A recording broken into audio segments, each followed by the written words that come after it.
microgreens, rooftop farming, saffron farming, biofloc fish farming, poultry and piggery training, dry flower technology, mushroom production, IoT and artificial intelligence. So I welcome you all without taking much of your time. So now it's my pleasure to invite our distinguished guest, Professor Dr. Indramani, Sir, Vice Chancellor of VNMKV Prabhani. So before we start, I would like to share some of his achievements and insights with you all. Professor Dr. Indramani Sir joined as Vice Chancellor at VNMKV Prabhani in 2022. He has worked as Joint Director Research at prestigious Indian Agriculture Research Institute IARI, New Delhi. He has more than 29 years of service experience and has worked in the area of machinery development for agro residue management, dry land agriculture, vegetable small farm mechanization, and equipment for enhancing fertilizer use efficiency. The technologies developed and upscaled by him have reached more than 18 states of the country and have created great socio-economic impact by making agriculture a profitable venture through production in dryland areas, enhance fertilizer use efficiency, biomass management, production of quality compost, and mechanization of small farms. He has guided 20 plus PhD scholars, 12 MTech students. He has published more than 140 research papers and other publications. Review paper, national and international journals. So, sir has been bestowed a number of awards like ICAR Bharat Ratna, Outstanding Teacher Award, Presidential Citation Award, ICFA Apollo Tires Award, MOWR Groundwater Aggumation Award, ICR Jawaharlal Nehru Award, IARI Best Teacher Award, Institution of Engineers Gold Medal, ASPEE Award, ISAE Fellowship, and many more. He has a very wide international exposure and has been visiting faculty to different centers, institutes in different countries in Southeast Asian, North American, African, Japan, and Europe. So I welcome you, sir, on the behalf of everyone.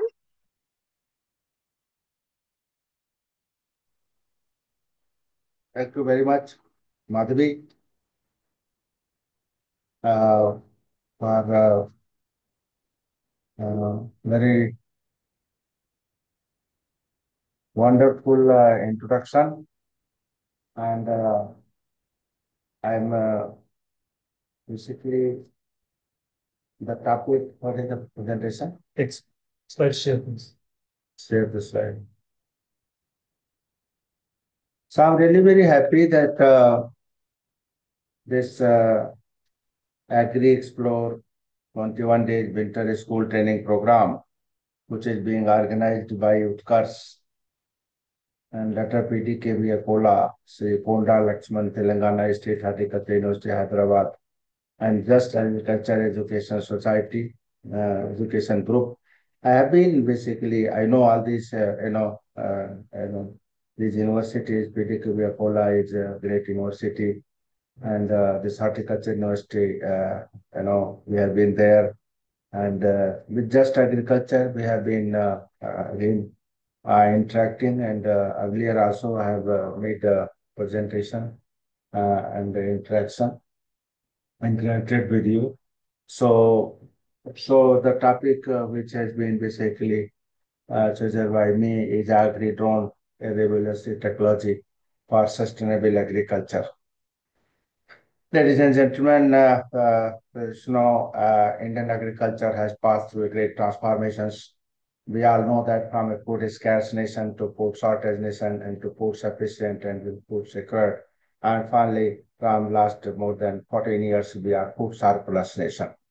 And the technology has played a major role. And you all know that there was a time in the 1950 we just produced 50 million ton, and we are moving towards 340 million ton food and grain, and then more than 356 million ton food vegetables. But in 2047, we have to produce 500 million ton of food grain and 700 million ton of fruits and vegetables. So challenge is big because population increasing. We were 40 crore people when we were facing a great shortage of food uh, during 50s and 60s, and now we are more than 140 crore people, and we are in a position that we say that if our Prime Minister Saab said that if need arises, we can feed the world. So that is the the power of progress of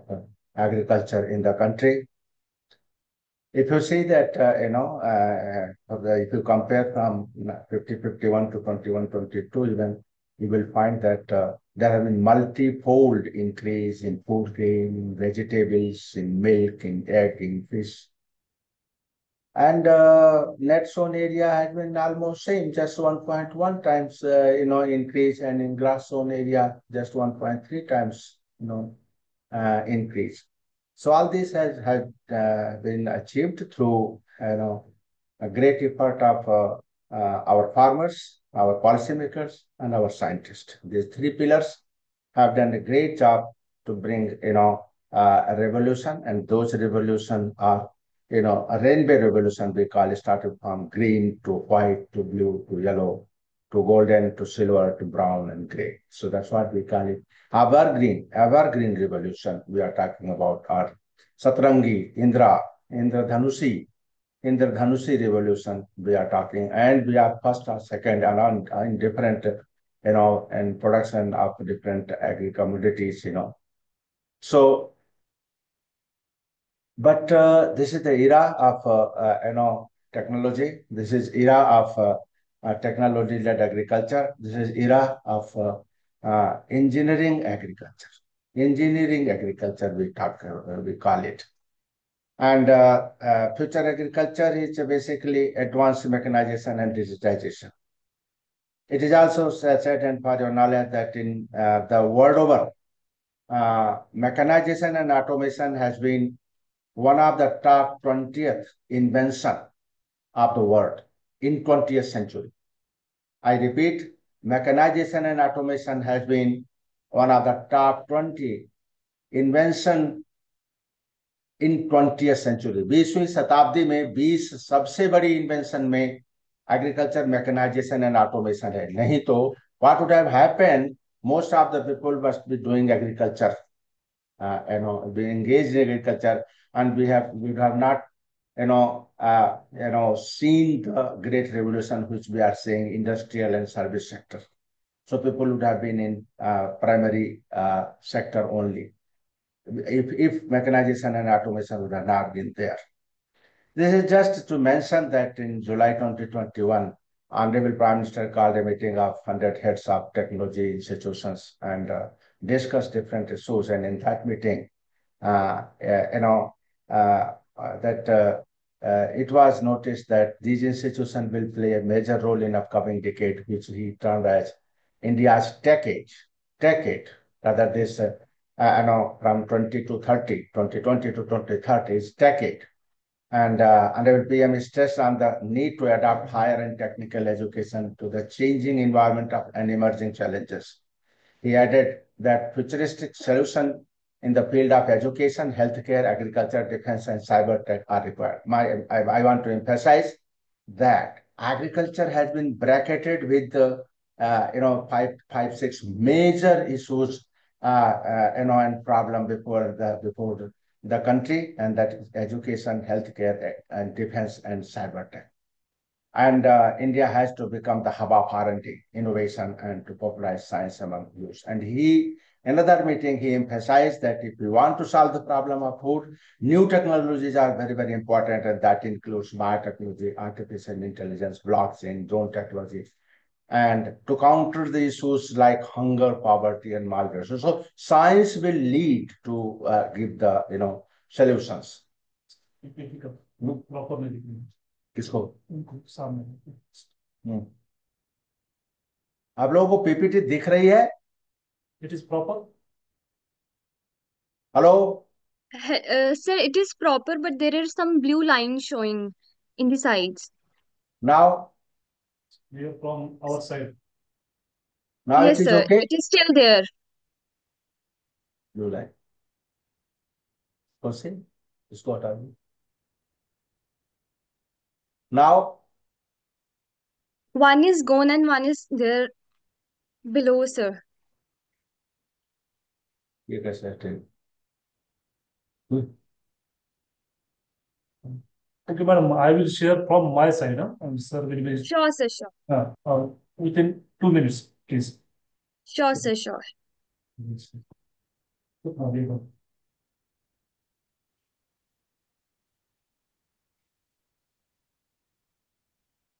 So what I was basically talking that uh, this new science. I mean to say that AI and sensors and blockchain and IoT, all we have been talking in different meetings that they will play a very important role. So, but drone is one technology, my dear friends, which has already, already showing its presence, its influence, and the government of India is very serious about it. And I got opportunity to, I was at IARI, Indian Agriculture Research Institute, New Delhi. I was heading the Division of Agricultural Engineering, and I was engaged in developing, a drone policy. And this was in 2018. And Government of India, basically, there was an interface between Government of India, Ministry of Agriculture, and one means and the ICR, and there it was decided that ICR with the universities, state agriculture universities or central agriculture universities, should develop drone guidelines, and there basically that at that time. Then DDG Engineering was, given this responsibility. I was, as head of department, I was convener of that committee, and we started working on different aspects, and so this drone policy, etc., was basically brought, and since then, government is really very serious that how quickly we can, they take this technology of, uh, you know, drone technology to the farmers. And just a minute. Yeah.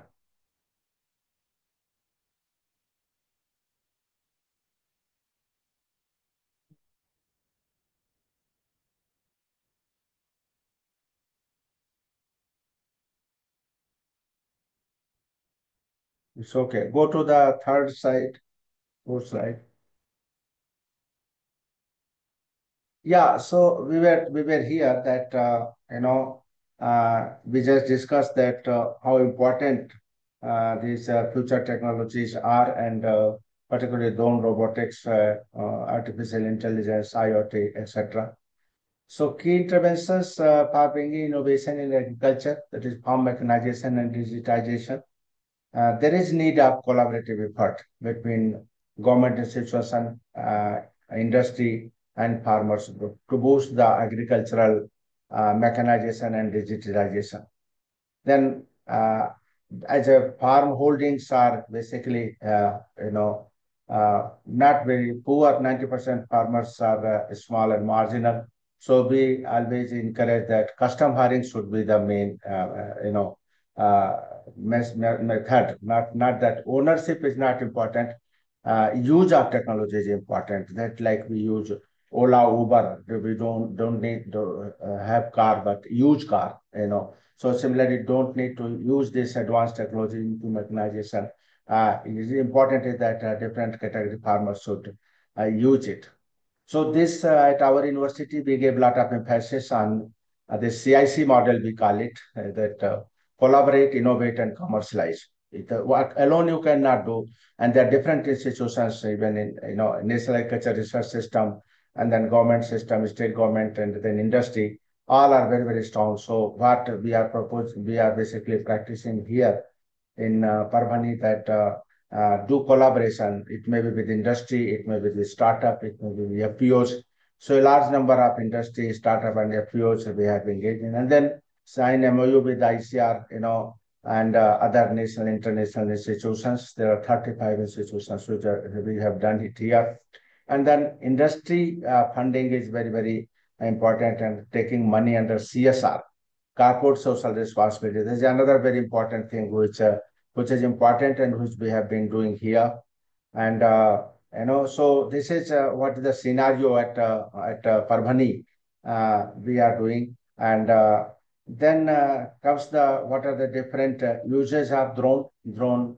As I told that a very important technology. It can be used in forest management. Drone can be deployed with high resolution visual sensors and multispectral sensor to map forest, sample vegetation, or monitor and manage the health of forest and wildlife.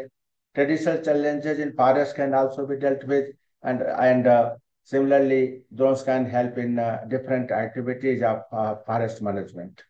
Next one. So drone in water resource management. This is another area very important because water becomes a very, very important input. So water resource management, it map around the surface water outfalls and more with drones to obtain data on demand, facilitating resource management and compliance monitoring across vast area. It's very important for traditional challenges in water resource management. Mapping surface water that requires long hours and many people, while the environment can be hard to access on foot. So and satellite data is expensive and cannot be accessed on demand, while the resolution and data accuracy again become a barrier. So their drone can help. And drone is also useful for water resource management, quickly take up other things. So what happened, as I said, that this was a story in 2018. ICR and ministry, there was an interface where it was decided that drone in agriculture should be taken, very, very seriously. Drone use different purposes, like, what are the advantages? They avoid chemical overuse, prepare for, weather glitches, then crop spraying, geofencing, crop monitoring, growth monitoring, plantation, soil and field analysis, livestock management, and check crop health. And so many uses are there. And I was mentioning that on the previous slide, I was mentioning that initially here it is shown that when this responsibility was given to us, then we took a decision that let us have both government and industry together. So we invited industry people also in the committee, and here is the then Joint Secretary, Agriculture Mechanization, and DDG Agricultural Engineering, ADGs, and the industry from both from drone side and from input side. So idea was that, and this was my thought process, that let us include the industry in the committee, so that when we are going to finalize the guidelines, ultimately it has to be implemented through industry and through these companies. So the guidelines should be basically a practical one, and which can be implemented quickly. So that's how, and we did, pilot scale experimentation at different places. This is the location in IRI, then we took it to, Haryana, down the farmers field at 2, 3 places, and did exercise and experimentation to understand that how drone will, function, and what it should be, SOP and guidelines, etc. So this is what in pamphlet. Next one. So at that then it happened that different institutions were given responsibility to work on agri-drone, different to develop data, develop operational guidelines. So at the time, HAU, TNAU, IIT Kharagpur, IIT Kanpur, ICAR, IRI, our institute at that time, and they all we worked together. And that idea was that all different means not only that engineers, but plant protection scientists, agronomist scientists, all should be included, and industry, both from fertilizer side and insecticide, and the drone manufacturers, because it was machine parameter, crop parameter, operational parameters. All three should be basically, we should develop guideline. Next one. Next one. Yeah.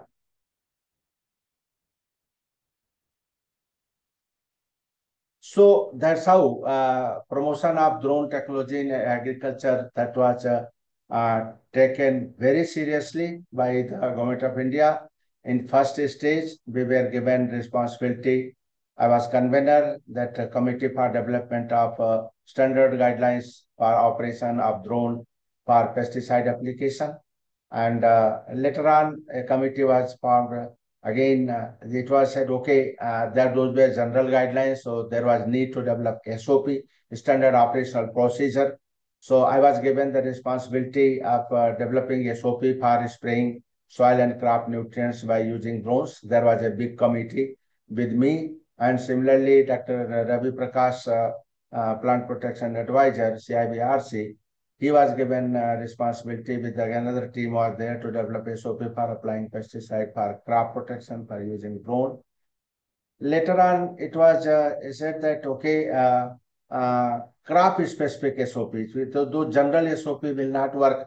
Crop specific SOP is required. That small height crops, middle height crops, and large height crops. So crop specific SOP, and crops are sensitive to the chemicals. So that's how another committee was formed under me, and that developed crop specific SOP for application of pesticide with drones. Then the government thought, okay, it is not only pesticide which is important, but nutrient is also very important. And then again, I was given the responsibility, and a committee was formed under me, which developed crop specific SOP for application of various forms of soil and plant nutrients, including nano formulations. So as a matter of fact, these first four committees report have been submitted. Fifth one is almost ready. It may be, in this week only, we are going to submit. Then government gave another responsibility that, okay, pesticide application and nutrient application is not sufficient. We should explore the possibility of drones for other various uses. So that's how a committee to explore the use of drones for various activities in agriculture other than spraying pesticide and liquid fertilizer. Again, the government gave responsibility to me that develop these SOPs also, and this is again almost this job is completed. We will be submitting this report. My dear friends, by mentioning this, I just want to say that this was the process of that science-led policy making decision, that the responsibility was given to a scientist that chair the committee and find out and that's how in a very fast manner these technology, these guidelines have been developed, and I feel very, very thankful and grateful to Government of India for showing trust in me, and for developing these guidelines. We worked very hard, and I am thankful to all different committee members. They were great scientists from all over the country, and they helped that to develop those guidelines. And these are some pictures where these guidelines were basically released, by then honorable ministers and Minister of States, and then Secretary Agriculture, Secretary Dare, Secretary Agriculture, Commissioner Agriculture, all responsible people were there who released these guidelines, which our committee developed.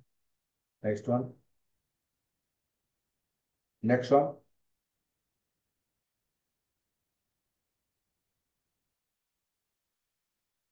Ah. So this is again, okay, guidelines are developed, but there was a need, and different institution has started, working on drone, and at PNKB Parvani, we are, basically working on promotion of drone technology. Our policy is that it's not alone you have to do. You have to take entrepreneurs also with the university. So our initiative, we started three type of program. One that custom hiring center with one drone company. We started custom hiring and doing custom services on the farmers field. This was with the industry collaboration. Then RPTO center with the Daksha Ground Zero Aerospace. We have started here. And then we have started a drone school, 6 month certificate course, professional certificate course on agriculture. And that course is basically on, and students are basically taking this. And this is very popular, going to be very popular. Even they are ready to pay required fee and take this one. And we have, in fact, trying to rope in different state government schemes also, where there is some kind of fellowship for youths. So we contacted government and there is a lot of effort by both the state government and central government on skill development. So skill development courses, those fellowship, etc., have been linked with this, so that students get, opportunity, and the students get facility also to learn drone, because developing manpower and trained manpower and skilled manpower in any area is key to success of any technology.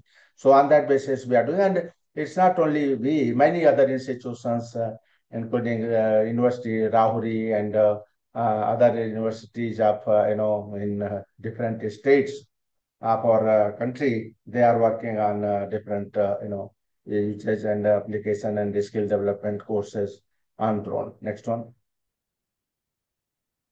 So this is again digital agriculture, what we are talking at our university. We have provided a fleet of 5 drones and poised to provide drone to farmers on custom hiring. Already we are providing custom hiring services, training the student, training our own student, through their masters and PhD program. So next one. So basically, that was the time when I was engaged in this process, and we developed that this drone should be included in submission on agricultural mechanization. This is a, this program SMAM has helped a lot in helping the country to achieve, a good level of farm mechanization. So under that, what we suggested, and Government of India accepted it, that under SAM, financial assistance of 100% of the cost of drone up to maximum of 10 lakh per drone was provided, for owning it and demonstrating at farmers field by ICAR Institute, KVK, जैसे use state and central government agriculture institution. And you will be happy, and you must be knowing that 300 such drones were provided to different institutions in the country, and that helped a lot to understand the drone application, because the new technology, it is very, very important to have hands-on practice, and then it should be provided to the institution. They can basically demonstrate and train, not only demonstrate the technology, its utility also. So that was done, and in that it was also said that the FPOs, if they are working, they can get grant up to 75% of the cost of Kisan drone for its demonstration on farmers field, and a contingency expenditure of rupees 6,000 per acre is provided to these implementing agencies. And similarly, agriculture graduates establishing CSC, if they want to, custom hiring centers, if they want to, establish.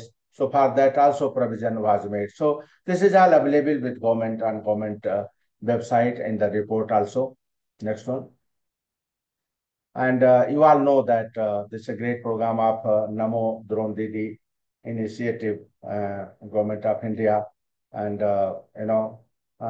many of you might be knowing that this is going to be very, very important program. In the beginning, that 500 drones have been procured by elite fertilizer companies in 2023 324 were distributed, and remaining 4,500 drones will be provided under proposed central sector scheme with central financial assistance.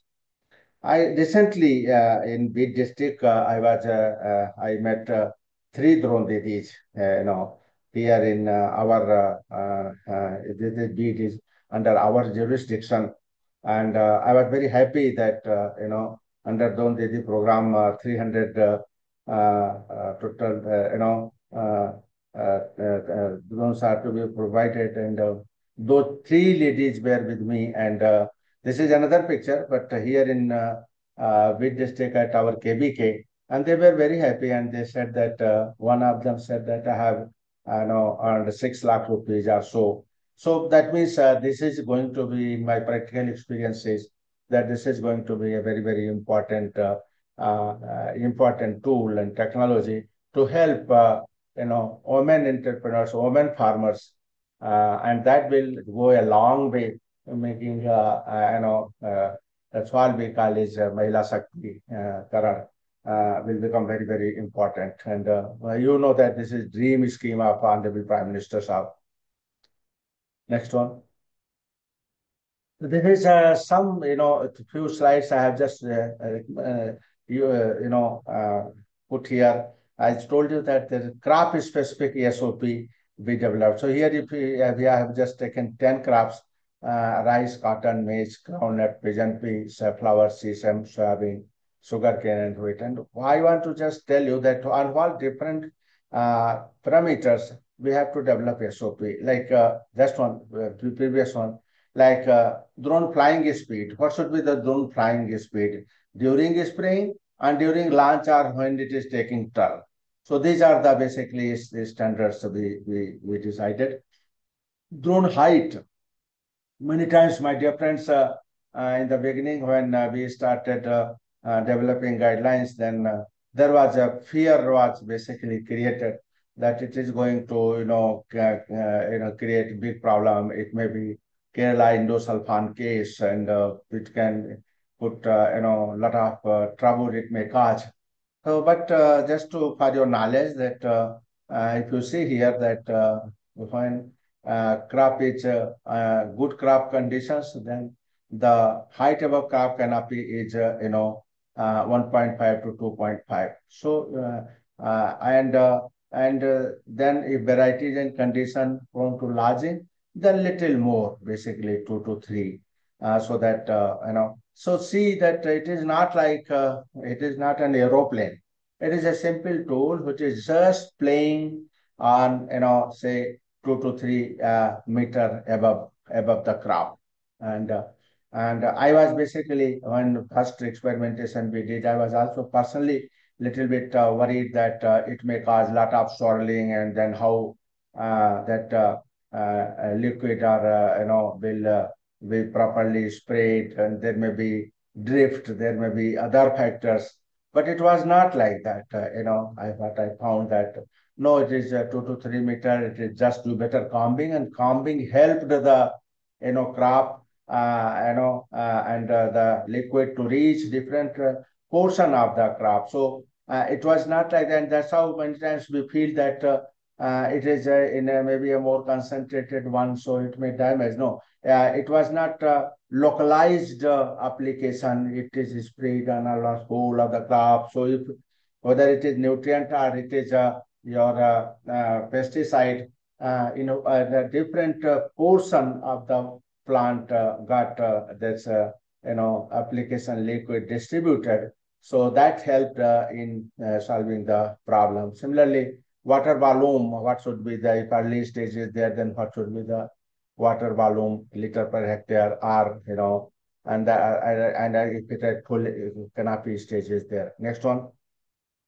So this is basically that one. And what type of nozzle you are going to use, then what should be the droplet size, and if it is insecticide, if it is fungicide, and then what should be the discharge rate by those nozzles, then what should be the angle, swath, and etc. What is the pressure for different crops, what that was decided. Next one.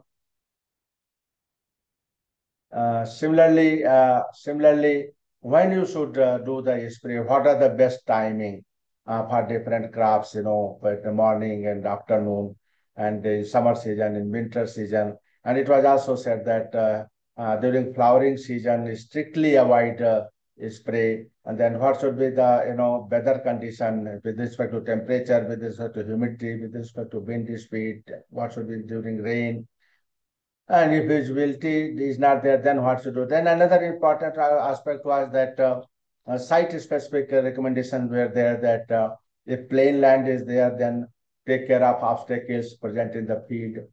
Slopy land terrain is there, so use terrain following sensors that, so that you can do the better job. Then this length of buffer zone, it was very very important for non-target crops. There should be buffer zone of 5 meter. Some water bodies is there, or some animal shed and other thing is there. So then you have at least 100 meter buffer, so that the liquid, the chemical or fertilizer, whatever you are spraying, should not basically pollute or cause bad effect to those one. Next one. So this is what actually at the time there were not government of India released this list of these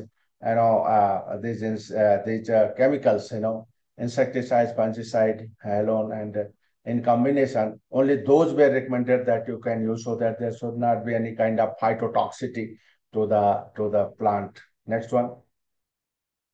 Similarly, the other list of insecticide and pesticide in different categories. Next one. This was a ready reckoner we developed for drone flying and drone spraying. That this all basically that if you have the drone nozzle height and crop canopy and effective coverage, and then theoretical coverage of node. So we found out that for the different spray angle and at different spray height, what will be the theoretical coverage at different heights, and then if how should be the nozzle angles for better coverage. So these are also be provided in the our report. Next one. Then friends, we developed these guidelines are available on ministry's website. What should be the before cares taken before spray, during spray, and after spray. So this is very very important. Let me tell you, and I want to remind that with the increase in the level of technology, care becomes very very important, because ultimately otherwise technology is blamed. And you all know that just being a student of engineering, we used to study that for farm applications and farmer scientists use, there are different regions of accidents and all those, but 60% accidents are caused due to human error, not machine error, more than 60%. Similarly, here there may be more if care and standard operational procedures are not followed. So unnecessary technology will be blamed because of our error, your error. So that's why these things becomes very, very important. And that's why Government of India, you saw, I showed you that successive 5 committees, they don't want to leave, any stone unturned. So tomorrow somebody says that no, SOPs were not there and we did mistake, and cause some kind of either accident to crop or accident to person or accident to land. So that's why it becomes very, very important, standard operational procedures need to be developed properly. Next one. So that's what the way forward was. Just a minute. So basically, what is the use? We enhance the time is there. Enhance the utility of drone and use hours to make use hours to make the cost effective for any machine, my dear friends. If that is the problem with sometimes with the mechanization machine also. The if use hours are not sufficient, then cost economics will be very very poor. For the case of tractor, if you are saying if you are owning a tractor, it is expected that in a year you will be using for 1,000 hours. 1,000 hours. If there have been observations that many times only 100 hours. uses there. And so that's why we encourage, say that you use on your own field also and do on custom hiring also, so that you can make, give that, use hours you can take up to 1,000. So that's why that similarly will be in drone. And that's why Government of India made, said, okay, for insecticide you will using, okay, but use it for the, fertilizer also, use it for nano urea also, nano DAP also, uses for other purposes, maybe all different ones should be there for, at hillside you can use it for is sowing the forest seed, any other different monitoring the crop health. Tomorrow we will be doing that, on the site you can use AI, artificial intelligence, and go by precision spraying only, spray at only those places where you really crop need either of insecticide or of fertilizer. So are different one. And the precision seeding, crop health monitoring, pest detection, providing life-saving irrigation during drought, the sprinkler system inspection, precision pest management, UV imagery and pest scouting, crop health insurance. This is coming in big way that, crop health insurance, if because satellite data may not be that much one, so can we use this one. And yield estimation that becomes, so all different uses. And that's why one last committee has been made and we are working on it, that what are different uses, other than spraying of drones, so that if I'm owning a machine, I can make a good justification I give with respect to annual use in different season and different months. Next one. This is again a few slides just I kept from our I made in the beginning. I said that this is very mechanization is very important, mechanization and automation. This is the scene of my university where we had few tractors, and this sizable area was not under cultivation because of pulling of these tractors. We just brought the uncultivated area, a large uncultivated area, into cultivation, and that way we increased our seed production, significantly, better seed production.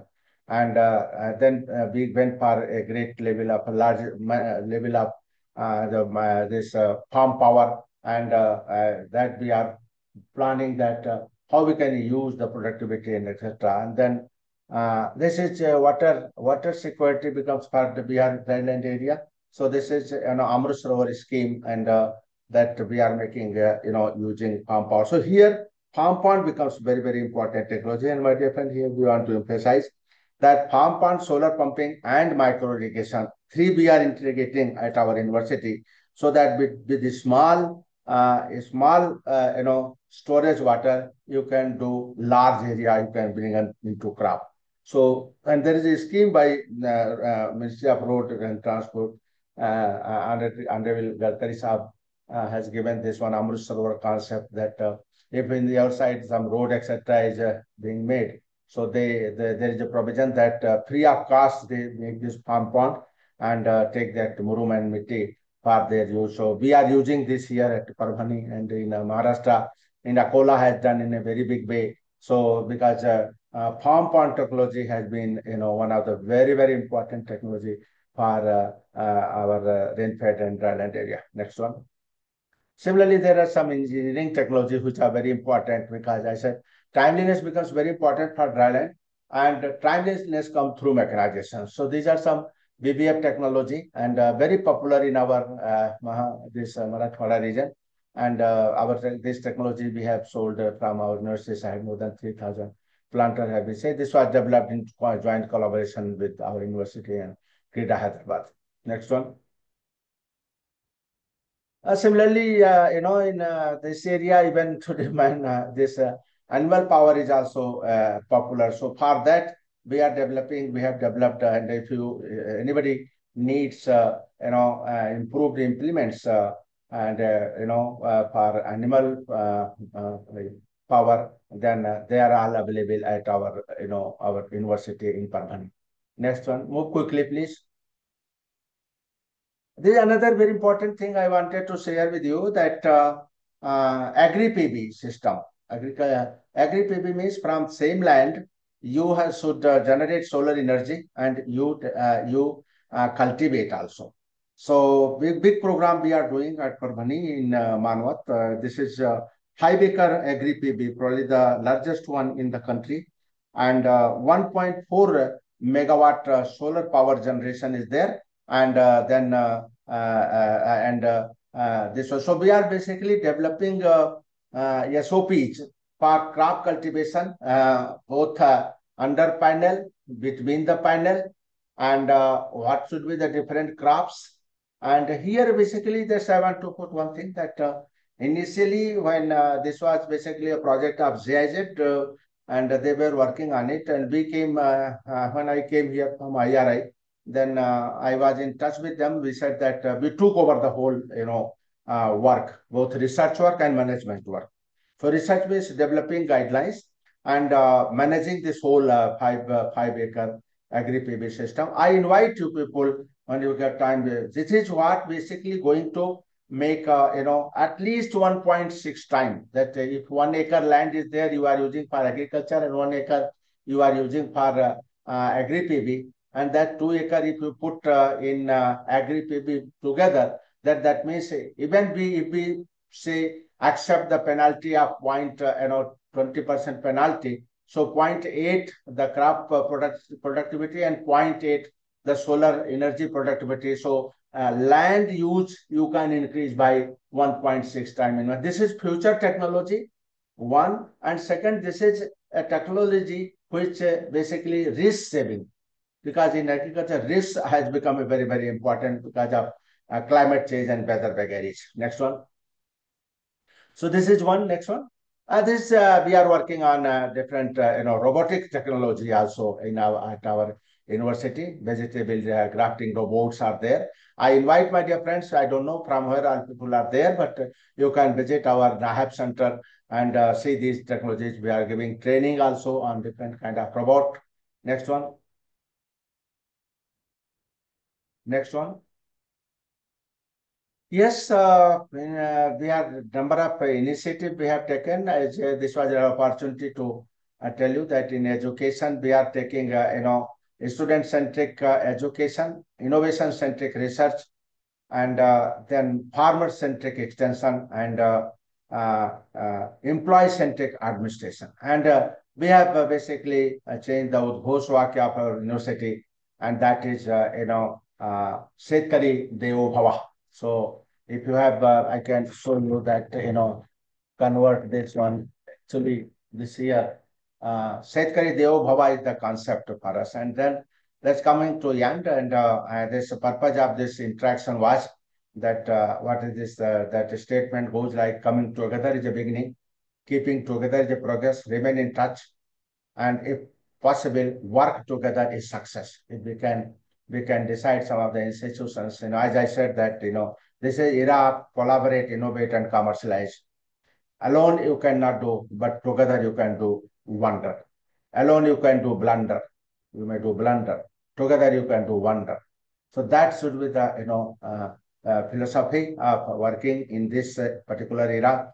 And agriculture is basically, my dear friends, is one science which has progressed a lot. And these new technologies are very, very important. That's why we said it. Not be word says that future agriculture is engineering agriculture. There will be a lot of need of lot of intervention in agriculture, and drone-like technology are not only going to give only good productivity, good. The simple thing I'm telling you, there is one simple statistic I'm telling you: 25 to 30% saving in the input, say insecticide or pesticide or fertilizer.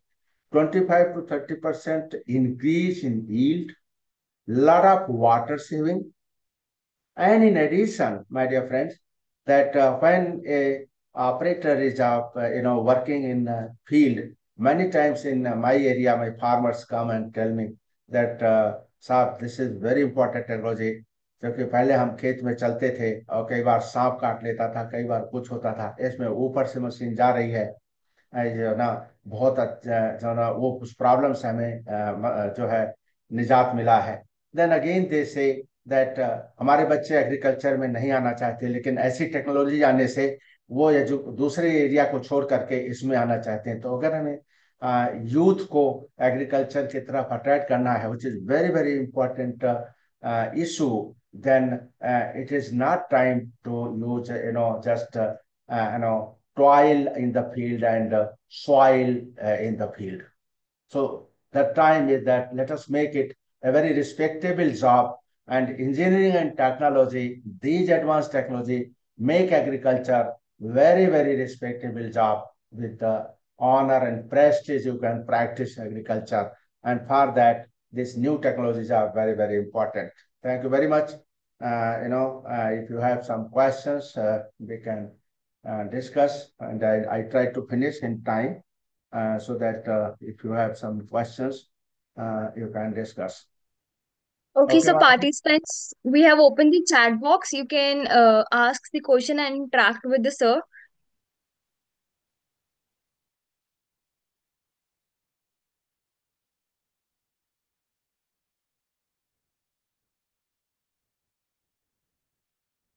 So all these participants are from different universities. Yes, sir. They are the farmers, they are the professional, they are the students. They are all mixed audience, sir. Okay, okay. Sorry, I spoke mostly in English side. Had I been knowing that farmers are there, I would spoken in Hindi. But no problem. If any question, कोई सवाल है तो उसको बताइए, हम आपको जो है ना डिस्कस करेंगे। अदरवाइज मेरा क्या है कि I invite people to visit different universities which are using on drone. My university is using working on drone anytime you can drone and robotics and other areas.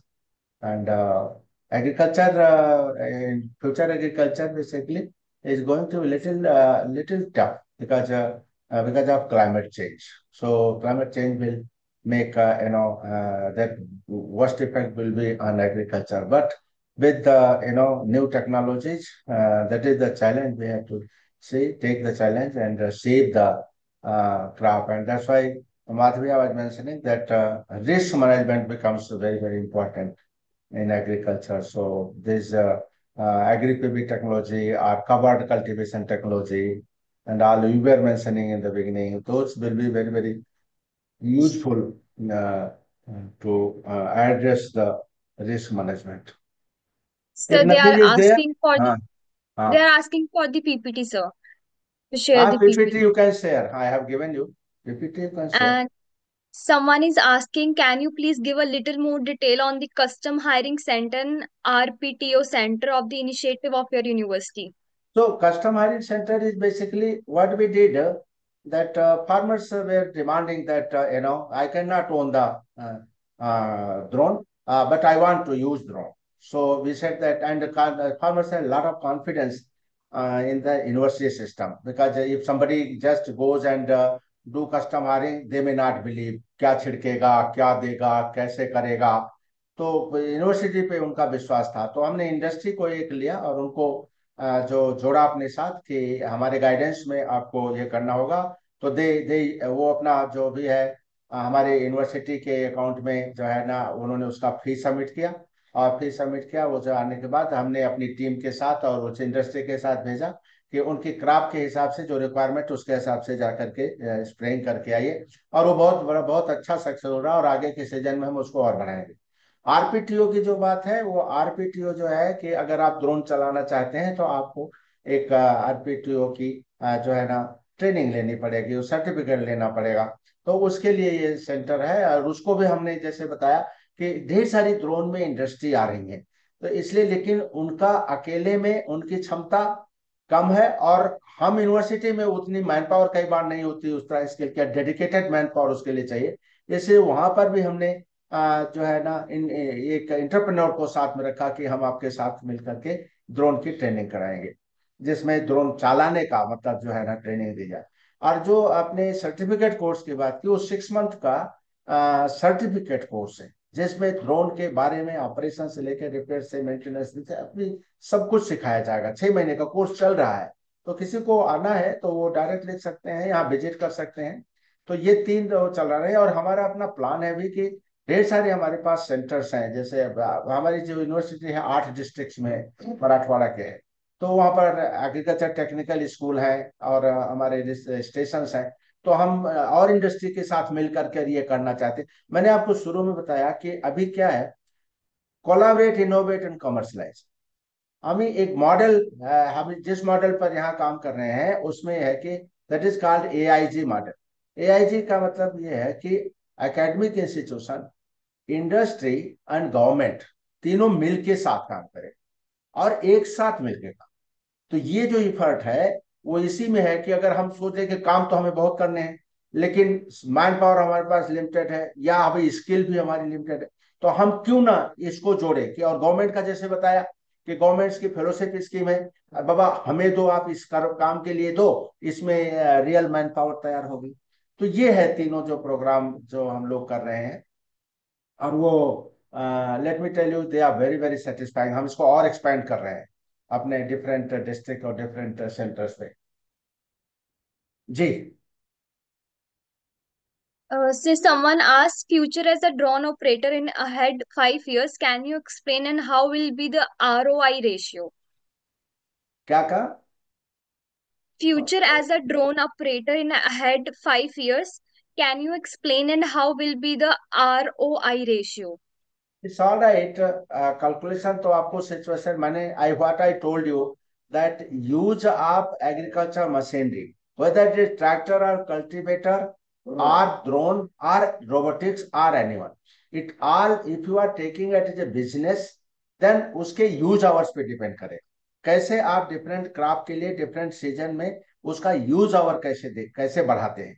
एक बार आप यूज आवर बढ़ाएंगे तो कोई भी टेक्नोलॉजी को उसे level up करने में परेशानी नहीं होगी। तो जो ये इटाल ROI will also depends upon your efforts and creating job for machine. All right.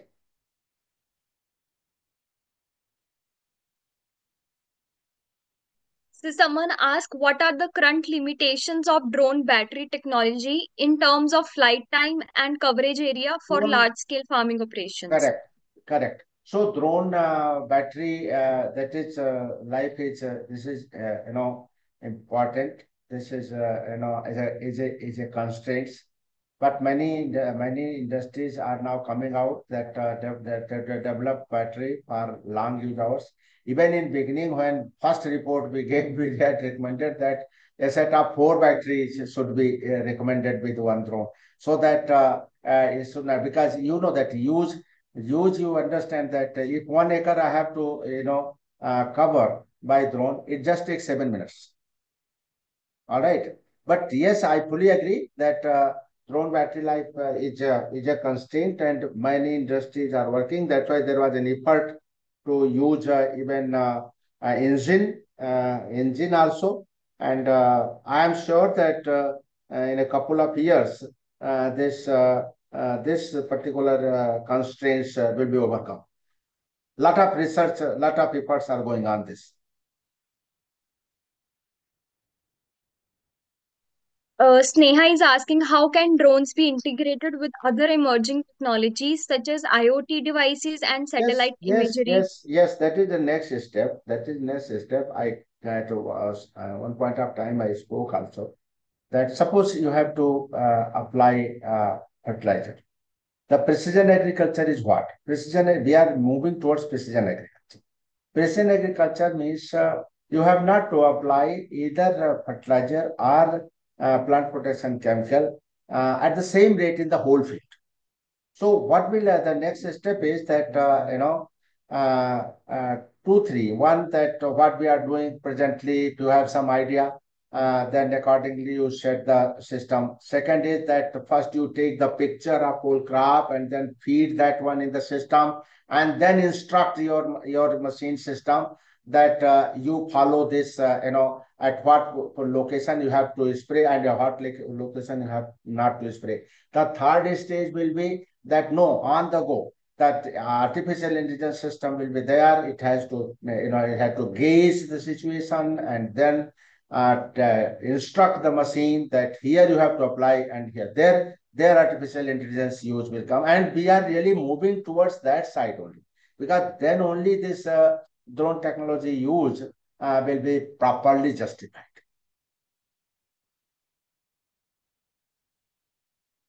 I think time is over, so we can close, have another meeting. You are not audible. You are not audible, Madhavi. Sir, on the behalf of everyone, I just want to say thank you for joining us today and interacting with our participants and delivering such a thought-provoking and informative session, sir, on the agri drone, sir. Thank you very much. Thank you. Thank you so much, sir. It was pleasure for me to interact with the participants and share the knowledge. Thank you so much, sir. Thank you. Thank you.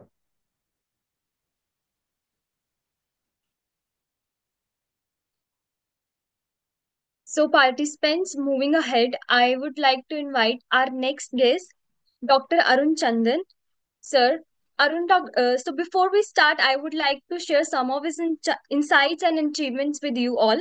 Dr. Arun Chandan sir is currently working as Regional Director of Ministry Medicinal Plants Board, Ministry Ayush Government of Indian States, and working on medicinal plant sectors activities in seventh North Indian states Himachal Pradesh, Uttarakhand, UP, Haryana, Punjab, Chandigarh, and Delhi as one-stop solution for herbal resources. He is qualified medical specialist in Ayurvedic medicine, surgeries, and possesses masters and doctorate in medicinal plants and climate change. He has worked on convergence models in the medicinal plants, traditional systems of healthcare services in government and non-government sector in India. With extensive experience in project management and policy planning, monitoring, evaluation, governance, and gender. He had been the executive director of Mountain Farm Himalayas. Sir has worked with the government of Himachal Pradesh in remote and far-flung areas of the state. He had been to the High Power Committee constituted by the government of Himachal Pradesh for the maintenance and management of religious of Himachal Pradesh for a period of 3 years. Prior to the joining the government of Himachal Pradesh, he worked as secretary cum director of Society for Environmental and Rural Awakening and successfully accomplished a number of projects on medicinal plants, environment, natural resources, health, traditional medicine, biodiversity conservation, and integrated rural development activities in areas. His research and status report of natural resources of Himachal Pradesh in 1993 to 1904, done for Royal Norwegian Embassy, brought in considerable funding to the state. Similar assignments were accomplished with international agencies also. Since his childhood, he remained active in the print journalism, contributed articles in the regional and national dailies and magazines. His action research oriented approach and pain for the downtrodden and details took him to the development sector. So I welcome you, sir, on the behalf of everyone. Yeah. Thank you, Madhvi. Am I audible? Yes, sir, you're audible. Okay. So, thank you, friends. It's a privilege for me to be with you all uh, uh, of this great gathering on issues related to agriculture. So, once again, thank you, Madhvi and Team Just Agriculture for giving me this opportunity. I will be just taking you all through a short journey of what I would like to say is the medicinal plants diversities and possibilities, particularly in the context of Ayush systems. So जैसा आप जानते हैं कि औषधि पौधों की मांग पूरी दुनिया में बहुत बड़ी है, तो उसी के तहत इसको किस तरह से कृषि में शामिल कर सकते हैं, कैसे ये कृषि में हमारे लिए एक पारंपरिक फसलों की तुलना में ज्यादा आमदन का जरिया हो सकता है, वो क्या क्या ऐसे मसले हैं, कौन कौन से ऐसे सप्लाई चेन के कंसर्न्स हैं, वैल्यू चेन के कंसर्न्स हैं, मैं उनके इर्द गिर्द आपको लेकर के आऊंगा। जैसे माधवी ने बताया, I work for national medicinal plants board. National Medicinal Plants Board is a Government of India agency that is responsible for all activities related to medicinal plants. तो आने वाले समय में बोर्ड का और आयुष मंत्रालय का औषधि पौधों के क्षेत्र में क्या भूमिका है, क्या उसकी भूमिका हो सकती है, होनी है, हो रही है, वो सब विषयों को मैं आपके सामने रखूंगा। और मुझे विश्वास है कि ये आपको उपयोगी लगेंगे। तो जैसे मैंने बताया आपको कि मेरा मेरा जो सेंटर है, it's regional centre for northern region. तो सबसे पहले तो ये कि जो national medicinal plants board under ministry of AYUSH was constituted in 2000। इससे पहले क्या था कि मिनिस्ट्री वाज कंस्टिट्यूटेड इन 2014। आप सभी लोग जानते भी होंगे कि 2014 में मंत्रालय का गठन हुआ। इससे पहले स्वास्थ्य परिवार कल्याण मंत्रालय के अंतर्गत ये छोटा सा एक विभाग हुआ करता था, और इसी विभाग के अंतर्गत इस बोर्ड का गठन 2000 में किया गया था। उस समय में चिंता ये थी कि बोर्ड को ये चिंता थी कि अ, हमारे जो आयुष सिस्टम के अंदर करीब करीब 8000 के आसपास दवाई निर्माण करने वाले जो कारखाने हैं, उनको कच्चा माल नहीं मिल पा रहा था, उसको मिलने की दिक्कत हो रही थी। क्योंकि आपको जानकारी होगी कि लगभग 70% से ज्यादा जो रॉ मटेरियल यूज होता है आयुष इंडस्ट्री के अंदर, वो सारे का सारा जंगलों से आता है। आज भी उसका वाइल्ड कलेक्शन होता है। तो इसी चिंता के साथ कि आने वाले समय में जैसे बायोडाइवर्सिटी एक्ट और हमने नेशनल बायोडाइवर्सिटी अथॉरिटी वगैरह बनाई, भारत सरकार ने 2002 में एक्ट बनाया, उसके बाद धीरे धीरे लगने लगा कि जंगलों से एक्सट्रैक्शन कम हो जाएगी, बंद हो जाएगी, या बहुत वैज्ञानिक तरीके से करनी पड़ेगी। इसलिए औषधीय पौधों की, जड़ी बूटियों की खेती करने की जरूरत पड़ेगी। आईसीएआर नेटवर्क के इंस्टीट्यूशंस ने काफी काम किया इसमें। काफी सारे अच्छे कल्टीवार्स भी डेवलप हुए, और किसानों ने इसको उगाना भी शुरू किया। सारा कुछ हुआ, लेकिन जिस गति से डिमांड के अनुसार जो ये तेजी से जितना इसको लेना चाहिए था, पकड़ा जाना चाहिए था, उतना स्पीड इसने नहीं पकड़ा है। इन्हीं सब चीजों को ध्यान में रखते हुए 2017 में भारत सरकार ने एक विशेष प्रस्ताव पारित करके नेशनल मेडिसिनल प्लांट बोर्ड, जो अर्लियर में दिल्ली में कार्यालय हुआ करता था जिसमें 20-25 लोग काम करते थे, उसके 7 रीजनल सेंटर खोले कि हमें पूरे देश को कवर करने के लिए region wise, agro climatic zone wise ध्यान देने की जरूरत है। इस तरह से ये 7 रीजनल सेंटर्स का जन्म हुआ। तो अभी पूरे देश को इन 7 सेंटर्स में बांटा गया है। आप देखेंगे इस तरह से पूरे देश में ये 7 सेंटर फैले हुए हैं। अगर मैं अपने बात करूं तो मेरे जो जितना मेरा ज्यूरिस्डिक्शन है, उस एरिया के अंदर हिमालय की 2 राज्य आते हैं, उत्तराखंड और हिमाचल। मैं वो इसलिए बता रहा हूँ क्योंकि हिमालय के जो औषधीय पौधे हैं, या बाकी हिमालयी राज्यों के जितना भी एरियाज हैं, उनमें जो मेडिसिनल प्लांट्स होते हैं वो यूनिक हैं, डिवाइन है, दिव्य हैं, हाई वैल्यू हैं। और उनका अगर कल्टीवेशन बड़े स्तर पे किया जाए तो ये न केवल हेल्थ के दृष्टिकोण से, लोगों के स्वास्थ्य के दृष्टिकोण से जरूरी है, बल्कि लोगों की लाइवलीहुड और आमदन आमदन के दृष्टिकोण से भी ज्यादा महत्वपूर्ण है। तो इसके सिवाय मैं उत्तर प्रदेश, पंजाब, हरियाणा, चंडीगढ़, दिल्ली और इन राज्यों के लिए हम एक सिंगल स्टॉप सोल्यूशन के तौर पे काम करते हैं। यानी सरकार की तरफ से दायित्व ये है कि हमें एक सिंगल स्टॉप सोल्यूशन के रूप में ऑपरेट करना है। हम लोगों की हर तरह की औषधीय पौधों से संबंधित जो भी डिमांड, कोई मांग आती है, उस पर हम काम करें।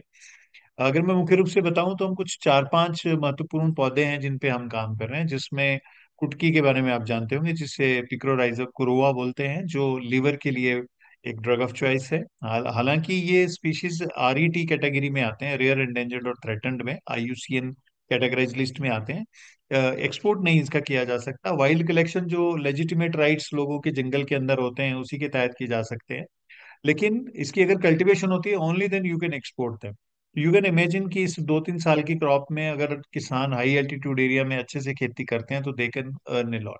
इसी तरह से पशान बेद कुट सूर्य कॉस्टस नाम का ये पौधा कुट है, तो कोल्ड डेजर्ट में होता है। This is only cultivated in Lahaul Spiti area, जहाँ की मैंने ये कैप लगा रखी है। This cap belongs to Lahaul valley of Himachal Pradesh. This is a typical cap and having the flowers of Oryzilium indigum, जिसे शोनाक बोलते हैं हम लोग। आयुर्वेद में एक बड़ा महत्वपूर्ण पौधा है ये शोनाक के पॉड का, ये फली फली का उसका फूल है ये असल में। तो ये एक ट्रेडिशन है, इसके इसके पीछे रीजन ये है कि कल्चर में एक महत्वपूर्ण पौधा माना जाता है, और इसी को उसके अंदर लगाया जाता है। इसी तरह से अतीश नाम का प्लांट है। ऐसे करके कुल मिला के अगर मैं बात करूं तो हिमालयन करीब 100 स्पीशीज हैं जिनके ऊपर ये काम चल रहा है, जो हमारी प्राथमिकता के हाई रेड में होने के कारण कंजर्वेशन के लिए और कल्टीवेशन के लिए प्राथमिकता में आते हैं। अब मुख्य रूप से 2 तरह की चुनौतियां हम इसमें फेस कर रहे हैं।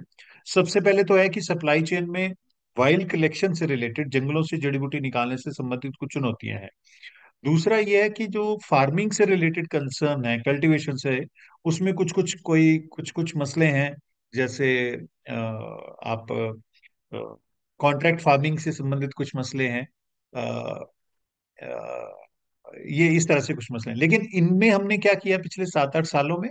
हमने we just did 2-3 things.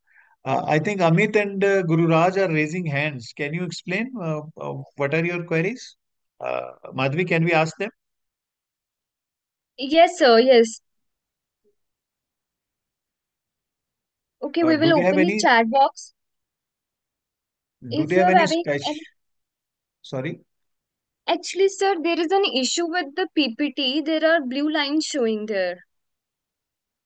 O, okay. So at my side, it's okay. So what should I do? Shall I reconnect? Sir, you should you should continue. Our back team will take it. Okay, okay. So I think only two people have raised the issue. No, Yes, sir. no one Yes, sir. else. If there is anything else, if they want me to change the language, shall I speak in English, or is it's good that I am using a mixed language? It's good if you are using the mixed language Okay. because we So have the mixed participants, sir. right. Okay. So I think it has stopped now. Sorry. It has stopped. So let me reconnect it again, reshare it. So I'll stop sharing and then I'll reconnect. Okay, sure, sir.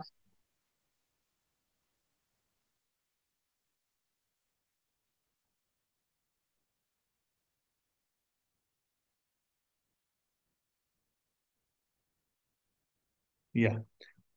So is the problem resolved or the same problem is here? No. It is sorting, I guess, Okay, because then. we ठीक can't है. see. So for the last, no, my screen is visible, na? Yes, sir, it is visible. Okay.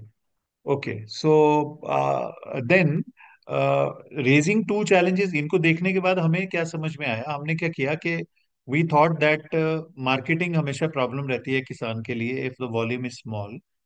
और क्योंकि medicinal plants की कोई organised मंडियां है नहीं, और बायर सीधा किसान तक जाना नहीं चाहता, तो हमें क्या लगा कि हमें we should go for end to end solution.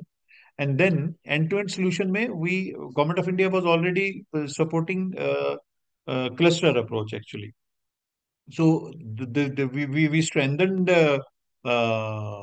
doing clusters of medicinal plants, and then we thought that okay, farmer को उसकी क्रॉप का प्रोड्यूस का प्राइस तभी मिलेगा जब उसका फसल का वैल्यूडेशन एट द सोर्स होगा।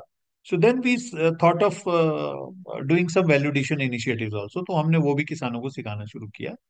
और थोड़ा सा कुछ हमने मार्केटिंग में फैसिलिटेशन भी किया, which I discuss in my next slides. And then we brought this, we are trying to bring this on GeM also, so that किसान जो है वो अगर कोई नर्सरी लगाता है या कोई मेडिसिनल प्लांट्स का काम करता है, so that can be purchased by the government agencies also, because बहुत सारी परचेजिंग गवर्नमेंट में भी होती है। So taking all these thing further, we created integrated model where we focused on. हमने क्या किया कि उसमें इंटरक्रॉपिंग के बारे में भी सोचना शुरू किया कि क्या अपना मोरिंगा के साथ में अश्वगंधा लग सकता है, सर्पगंधा लग सकता है, क्या सर्पगंधा के साथ में एलोवेरा लग सकती है, सो दैट एटलीस्ट किसान को कोई ना कोई रिटर्न 3-4 महीने के बाद में मिलती रहे, और ये मेडिसिनल प्लांट्स का जो काम करने का जो उसका इनिशिएटिव है, इसका इसको इंसेंटिव मिलता रहे। तो यहाँ मैं ये कहना चाहता हूँ कि see what was the situation prior 2020, यानी कोविड के पहले की सिचुएशन ये थी कि हम ये सोच रहे थे कि जो हमारा एस्टिमेटेड सीएजीआर है, medicinal plants global demand across the globe was increasing at the rate of 7%। So we were thinking कि अगर 7% के हिसाब से ये ग्रोथ हो रहा है, तो बाई 2050 ये जो है ये $5 ट्रिलियन इकोनॉमी बन जाएगी। बट ये जो ग्लोबल सर्ज है, ये तो एकदम से ट्रेडिशनल मेडिसिन और मेडिसिनल प्लांट्स के एसोसिएटेड प्रोडक्ट्स की एकदम से हाइक कर गई पोस्ट कोविड सिचुएशन में। तो पोस्ट कोविड सिचुएशन में हाइक करने का मतलब इसका ये है कि this demand has crossed 30%, which is highest ever demand in any agree commodity in the last 100 years, अगर आप देखेंगे तो। अच्छा, लेकिन क्या हुआ, ये डिमांड तो बढ़ गई, लेकिन डिमांड के साथ में दो चीजें आ गई इसमें, जो मेडिसिनल प्लांट्स के क्षेत्र में खास करके जो विदेशों से आनी शुरू हुई, वो क्या थी, उसमें ट्रेसेबिलिटी और क्वालिटी कंसर्न आया। लोगों ने जो डिमांड करी रॉ मटेरियल की, उसमें वो ट्रेसेबिलिटी मांग रहे थे।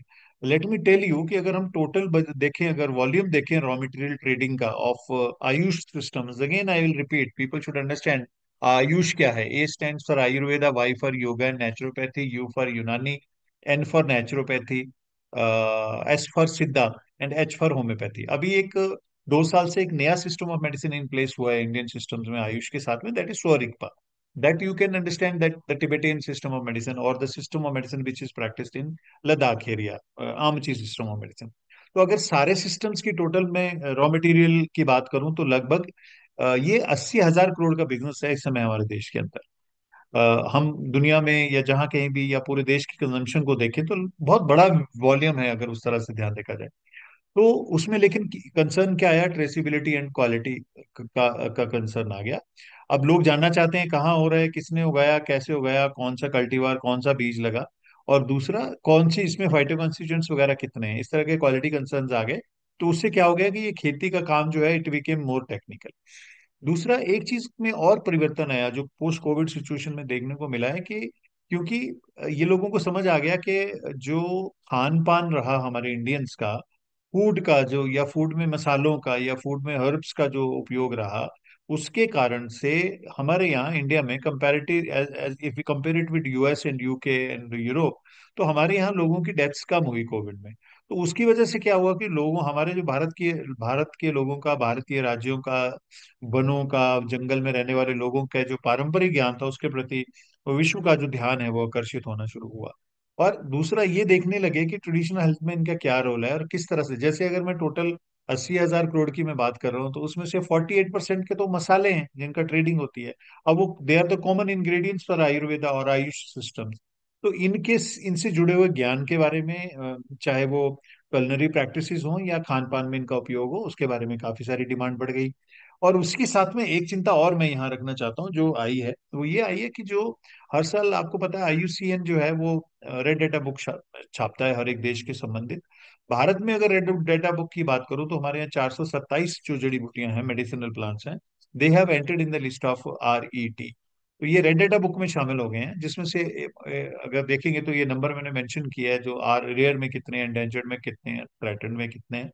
तो अगर मैं अपने एरिया नॉर्दर्न रीजन की बात करूं तो करीब करीब हमारे 60 ऐसी प्रजातियां हैं, 60 ऐसे मेडिसिनल प्लांट्स हैं जो इनकी कैटेगरी में शामिल हो गए हैं, जिनकी तरफ ध्यान देने की बड़ी सख्त जरूरत है।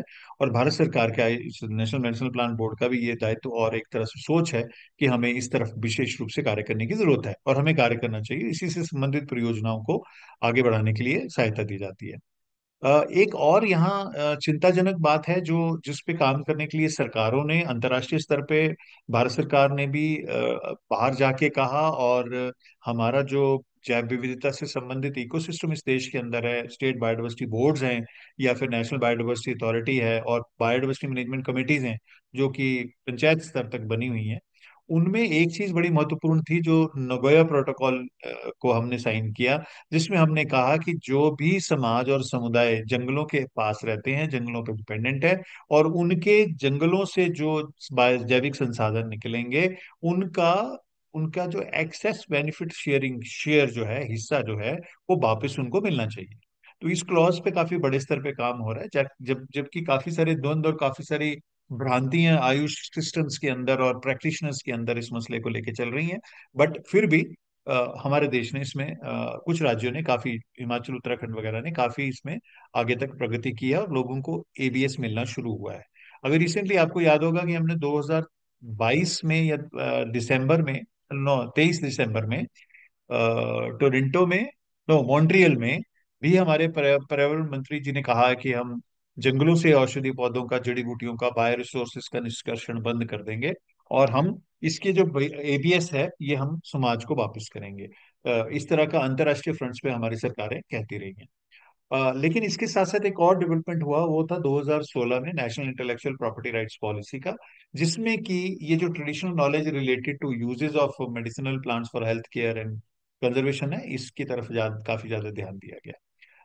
नेशनल बायोडाइवर्सिटी एक्ट की कुछ कुछ इश्यूज हैं, क्योंकि आप लोग खेती से संबंधित हैं, एग्रीकल्चर के हैं, शोधकर्ता हैं, प्रैक्टिशनर्स हैं, तो आपको ये समझना बहुत जरूरी होगा कि ड्रग एंड कॉस्मेटिक एक्ट जो भारत सरकार दवाई बनाने के लिए लागू है, उसमें कुछ क्लॉज हैं जिसके अंदर की जो आयुष की दवाइयां लोग बनाते हैं, मैन्युफैक्चरिंग यूनिट बनाते हैं, उनको टीए शेड्यूल के अंतर्गत एक जानकारी देना जरूरी होता है कि वो अपने निर्माण में कौन कौन से औषधीय पौधों का, कौन कौन से जैविक संसाधनों का उपयोग कर रहे हैं। कहने का मतलब ये है कि उस शेड्यूल के तहत दी गई जानकारी का उपयोग हम प्रयास कर रहे हैं कि किस तरह से उसको किसानों से, प्रैक्टिशनर्स के साथ में, एग्रीकल्चर कल्टीवेशन की डिमांड के साथ भी जोड़ा जा सके। हालांकि ये बड़ा श्रम साध्य कार्य है, काफी बड़ा विषय है, बहुत आसानी से कोई डाटा देता नहीं है, ये इन्फॉर्मेशन आसानी से मिल नहीं रही है। फिर भी हमारी तरफ से कोशिश चल रही है कि इसको अगर मिलाते हैं तो हम किसान के साथ डिमांड, सप्लाई और मार्केटिंग के गैप को और टेक्नोलॉजी के गैप को पूरा करने में कुछ ना कुछ अच्छी मदद कर पाएंगे। ये अगेन वही स्लाइड रिपीटिशन है कि 7% का हम सोच रहे थे, $5 ट्रिलियन इकोनॉमी कैसे बनेगी। लेकिन जैसे मैंने बताया आपको कि ये तो लगभग क्रॉस्ड 30%, और विच इज हाईएस्ट एवर। अगर मैं आपको ये बताऊं कि हम टोटल जो सिस्टम्स हैं भारत में, जैसे मैंने आपको 6 बताए हैं, तो लगभग 2,500 के करीब मेडिसिनल प्लांट्स इन सिस्टम्स में यूज होते हैं। पौधों की संख्या तो लाखों में है। अ, अभी बाबा रामदेव जी और बालकृष्ण जी ने तो world encyclopedia of herbal resources बनाया है, जिसमें उन्होंने 8 लाख से ज्यादा प्लांट्स को डॉक्यूमेंट करने की बात करी है। Wealth of India speaks of number of medicinal plants और the bio resources those has been identified in the last 50-60 years। लेकिन आयुष सिस्टम, क्योंकि it is based on classical text of Ayurveda और अदर सिस्टम्स, तो हमारे यहाँ 2,500 प्लांट्स का उपयोग होता है। और उसमें से लगभग 1,587 आयुर्वेदा में, विच इज 38%। उसके बाद सिद्धा, यूनानी, स्वरिगपा, होम्योपैथी, होम्योपैथी में 468। और अगर आपको जान के आश्चर्य होगा कि वेस्टर्न मेडिसिन में स्टिल हम 192 स्पीशीज इसमें कंट्रीब्यूट करते हैं, जो कि उपयोग होते हैं। अब आपके मन में एक प्रश्न ये हो सकता है कि ये सेगमेंटेशन क्या होगी इसकी, कि जरूरी है कि इन सिस्टम्स में ही ये मेडिसिनल प्लांट्स यूज होते हैं या कुछ और भी है। तो ये मैं आपको थोड़ा क्विक बताता हूँ कि अभी तक अगर आप ध्यान से देखेंगे तो वेटनरी मेडिसिन में रॉ मटेरियल यूज होता है जड़ी बूटियों का। हमारी एएसयू एंड एचयू, ये आयुर्वेद, सिद्ध, यूनानी, होम्योपैथी फॉर्मुलेशन सामने देख रहे हैं आप। culinary हर्ब्स एंड स्पाइसेस में आपसे हमने जिक्र कर दिया। Aromatic oils, home care, aroma therapy, flavour and fragrances में यू विल सरप्राइज, और I am sure you may be knowing that UK में सबसे ज्यादा बेकरी में और कलरिंग में, फ्लेवर और फ्रेग्रेंसेस में हल्दी का उपयोग होता है। Similarly extract, phytochemicals, resins and gums का एक बहुत बड़ा बिजनेस खड़ा हुआ है इस देश के अंदर। नॉट ओनली इस देश के अंदर, globally also. You will surprise, US FDA ने अभी recently, I was just referring कि ये गम अकेशी आप सारे जानते हैं, किक्कर के बारे में आप सारे जानते हैं। तो किक्कर से जो गम निकलता है या रेजिन निकलता है, जिसे अकेशिया गम बोलते हैं, वो लेक्सेटिव के तौर पे यूएस एफडीए ने अप्रूव किया। तो जो इंडिया में जो ये चीज को इकट्ठा भी करते होंगे, वो भी नहीं जानते होंगे कि इस समय में सबसे ज्यादा laxative substance which is sold in US is is gum acacia, किक्कर का गोंद है। सो सिमिलरली, जो फाइटोकेमिकल्स, फाइटो कंस्टिट्यूएंट्स का जो मसला है, इसमें ignoring all these system, Ayurveda, homeopathy, Unani and all that, so the phyto medicine के अंतर्गत इंग्रेडिएंट की मार्केट पूरी दुनिया में काफी बड़ी है। मैं आपको एग्जांपल देता हूँ। Opuntia, you may be knowing, एक ओपनशिया नाम का प्लांट होता है। उस ओपनशिया नाम के प्लांट का एक फाइटो मॉलिक्यूल सेपरेट किया गया है, which is the which is the you can say the fastest weight reducing substance in the world। आप बहुत सेफ तरीके से इसमें यूज करके वेट रिड्यूस 5 से 6 किलो पर मंथ कर सकते हैं। This is a molecule which has been derived from a plant which is found in wastelands of India, particularly northern region of this country. Opuntia species है। So similarly अगर आप देखेंगे तो proprietary ethical OTC medicine का बहुत बड़ा व्यापार है। और यही कैटेगरी में अभी आपका herbal cosmetic, mains grooming, herbal tea, functional food, nutraceutical, you may be knowing that know about 60 about 436 medicines they have been permitted to be used as a single food supplements for processing under FSSAI. New category has also been declared in 2022 for Ayurvedic Ahar. This is an achievement post COVID situation. So Ayurvedic Ahar के नाम पे you can make number of formulations, you can grow number of food products, herbs and other crops. So these are all interesting areas where one can explore for entrepreneurship and even go for research and cultivation also. Safety and hygiene is another category where you can find out one segment there. So this is brief about the consumption and all that. Now I'll take you through a small tour of the supply chain of this value chain of the sector basically. So I see if we अगर हम wild collection की बात करें, there are some concerns. अगर हम cultivation की बात करें तो वहाँ पे there are concerns and opportunities. So I am more here to tell you the opportunities. What are the opportunities? So wild collection is basically, you see, there are challenges. मैंने अभी आपको बताया कि unsustainable harvesting has led to species entering into the category of RET. But then, WHO in 2003 came out with good field collection practices and good agriculture practices. For medicinal plants, Ministry of Ayush came out with protocols, and there is a system now that GFCP and GAP certification process and training capacity building activities are going on. It's free for the farmers. Anyone can approach the State Medicinal Plants Board, National Medicinal Plant Board, or any regional center for that matter. Certification, traceability, and BMC assisted collection. These are some of the future areas where we are working. Certification, yes. Traceability, yes. We have started using blockchain technology to ensure traceability.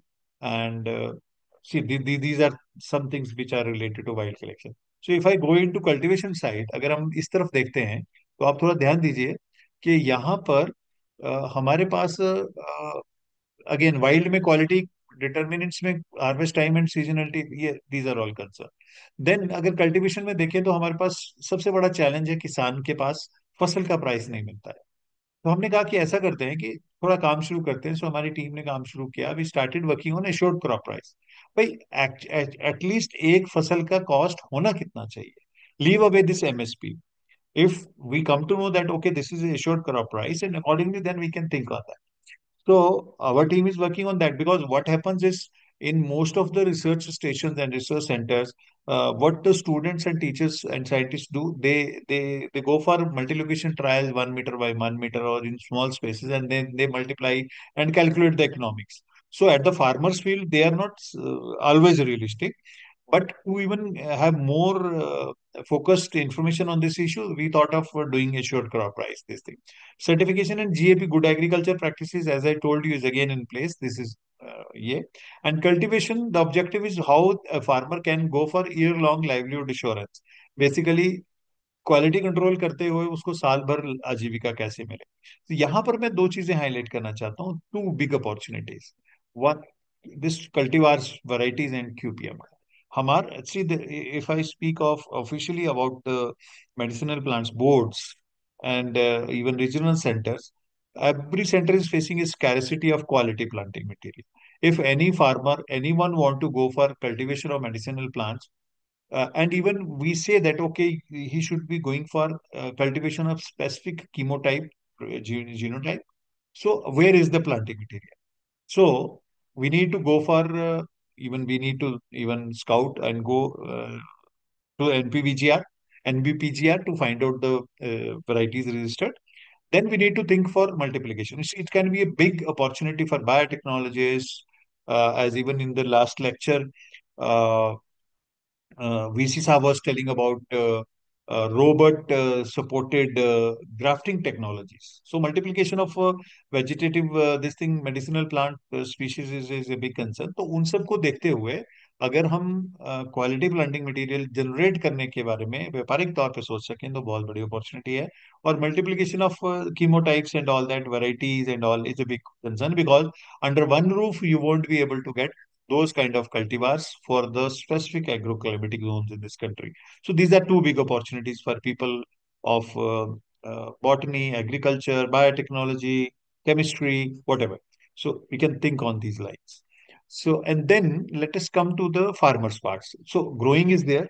Cultivation is again, there are schemes. Now, I'm happy to tell you that very soon you will find out that under all agriculture ministry schemes, medicinal plants has been listed now. So recently, minister has declared that medicinal plant cultivation will be a big component. Either it is चाहे वो agree infra fund हो भारत सरकार का, या दूसरी कोई स्कीमें हो, या फिर MIDH हो, जो हॉर्टिकल्चर डेवलपमेंट की स्कीम्स, उन सब में जो है वो मेडिसिनल प्लांट्स कल्टीवेशन आ गया है उसके अंदर। सो कल्टीवेशन के लिए वो रहेंगे। एंड इवन पोस्ट कल्टीवेशन में अगर हम देखें, then comes the post harvest management, और खास करके उसमें भी किसानों के स्तर पे। So, friends, this is a big opportunity for agriculture engineers or any technological people, because still it's a challenge, how to go for sorting, grading, drying, storage, and transportation as far as the medicinal plants sector goes. Because the drying needs of these medicinal plants are entirely different from the regular crops. तो यहाँ पर एक बहुत बड़ा scope है फिर से हमें काम करने का, जिस पे हम काम कर सकते हैं। और पोस्ट हार्वेस्ट मैनेजमेंट अगर जनरली हम देखें, so there is a need to go for cultivation in these collection centers and mandi networks. Even we need to have some more technological advancement into this. So although National Medicinal Plant Board has established around 1,000 collection centers, but वो कितने चल पाते हैं, कितने चल रहे हैं, it's a big question. But still, there is a scope that at large scale, at large projects, we should be thinking on these lines. अब थोड़ा बहुत प्रिक्योरमेंट की बात कर लेते हैं, ट्रेड रेगुलेशन की बात कर लेते हैं। तो हम लोग इस बारे में प्रिक्योरमेंट पॉलिसी वगैरह पे सरकारों के साथ काम कर रहे हैं, पॉलिसी ड्राफ्ट वगैरह बनाए गए हैं, उन पे कुछ कुछ काम चल रहा है। और अब हमने शुरू में कहा था कि हम एंड टू एंड सोल्यूशन की बात कर रहे हैं। सी किसान को कंपनियां पैसा आसानी से नहीं देती हैं, वो हमेशा कम प्राइस रखती हैं। ये किसान की और कंपनी की, बायर की लड़ाई को कोई भी सरकारें हल नहीं कर सकती, या कोई भी संस्थाएं हल नहीं कर सकती। ये दोनों का आपसी मामला है, दोनों को एक स्टेज पे आना पड़ेगा to go for this problem, to solve this problem. We started thinking of कि भाई हमें कम से कम वैल्यूडेशन एट द सोर्स सिखाना पड़ेगा किसानों को, सेमी प्रोसेसिंग सिखानी पड़ेगी, और उसके बाद में वैल्यूडेशन सिखाना पड़ेगा। जैसे मैंने आपको दो तीन रेगुलेशन बताए कि 436 हर्ब्स को सिंगल फूड सप्लीमेंट के तौर पे FSSAI के अंदर one can go for manufacturing and marketing कर सकता है, और वो आयुर्वेदिक आहार में नंबर ऑफ प्रोडक्ट्स बना सकता है। हमारी classical Ayurvedic 70, I believe 79 books हैं, जिनमें से डिस्क्राइब्ड फॉर्मुलेशंस को you can simplify and manufacture that and get license under FSSAI। AYUSH का लाइसेंस तो है ही। तो यानी अगर हम इस तरह के एंड टू एंड की सोल्यूशन की बात करें, तो जो लोकल डिमांड्स हैं, क्वालिटी है, that can be met out and we can accordingly work on that. So similarly other issues like working on validation of traditional knowledge and all that, this is another gray area where one can work on this. Marketing और startup में मैंने जैसे आपको शुरू में बताया कि इस देश के अंदर स्टार्टअप्स का बहुत अच्छा इकोसिस्टम है। हम लोग भी फार्मर प्रोड्यूसर कंपनियों के साथ, फार्मर ग्रुप्स के साथ में उनको लिस्ट करने के लिए, उनको मार्केटिंग टाई अप दिलवाने के लिए, बाय बाय करवाने के लिए एफर्ट्स करते हैं। कोई भी जो है वो इंटरेस्टेड हमारे साथ इसमें बात कर सकते हैं। हमारा एक ई चरक करके गूगल प्ले स्टोर पे एक एप्लीकेशन है, जिसका उपयोग कर सकते हैं। और एक हमारे जड़ी बूटी बाजार भारत आयुष के नाम से एक डिजिटल ऑनलाइन ट्रेडिंग प्लेटफॉर्म है, उसकी भी मैं आगे जिक्र करूंगा। उस पे भी हम लोग काम कर रहे हैं। तो असल में ई लिंकिंग और प्रैक्टिशनर हीलर फार्मर्स को आपस में जोड़ना, ये ब्रांड अवेयरनेस करना, मार्केटिंग लिंकेजेस वगैरह, ये सारे के सारे these are the components of value chain which on which we take care of the priority. अभी अगर मैं आपको थोड़ा बताऊं कि हमारे स्टेक होल्डर्स कौन है, हम काम किन के साथ करते हैं, तो आप देखेंगे कि कल्टीवेटर तो एज ए होल है ही हमारा, कलेक्टर्स भी हैं, उसके साथ में supply chain intermediary, pharma industry, policy makers, research institutions, practitioners, international. So almost everyone who is related to medicinal plant sector activity is our stakeholder। इनके साथ हम काम करते हैं। यहाँ पर अगेन अगर सप्लाई साइड देखें, तो लगभग तीन पोर्शन हो गए कि हम अभी भी 15 जड़ी बूटियों को इंपोर्ट करते हैं देश विदेशों से। ये सरकारी डाटा है, लेकिन अनऑफिशियल डाटा ज्यादा है, more than I think 100 to 200 species हम इंपोर्ट करते हैं बाहर से। जंगलों से कलेक्शन होती है, और कल्टीवेशन है। कल्टीवेशन का अगर आप देखेंगे तो मुश्किल से हमारा अभी तक 23-24% हम कल्टीवेट कर रहे हैं, बाकी सारा या तो इंपोर्ट कर रहे हैं या फिर हम जंगल से कलेक्ट कर रहे हैं।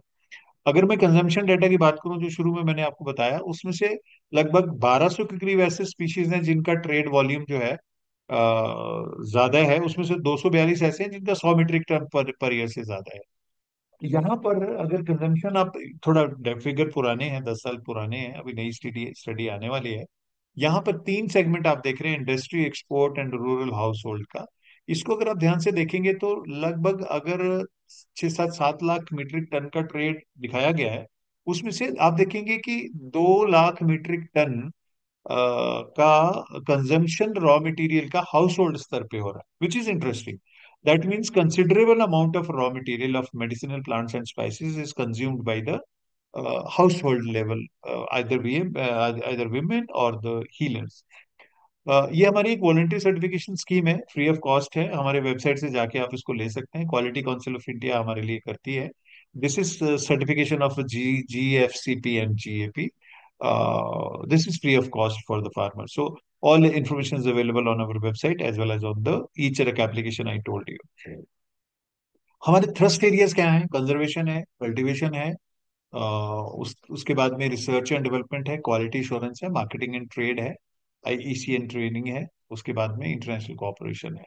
अब इसमें ये मैं थोड़ा बताना चाहता हूँ आपको कि बेसिकली अगर रिसर्च प्रायोरिटीज को देखेंगे यहाँ पर, तो बिकॉज हम संभावनाओं की बात कर रहे हैं, तो मैं संभावनाओं की विविधताओं में संभावनाओं की बात अगर करूँ यहाँ पर, तो देखिए सबसे बड़ी अपॉर्चुनिटी क्या है कि NMPV is interested to fund projects on multiplication of rare, endangered and threatened plant species through tissue culture. Vegetative से भी हो सकता है, टिश्यू कल्चर से भी हो सकता है. दूसरा, डेटाबेसेस आप बनाना चाहते हैं. तीसरा, bioactivity guided fractional studies करना चाहते हो.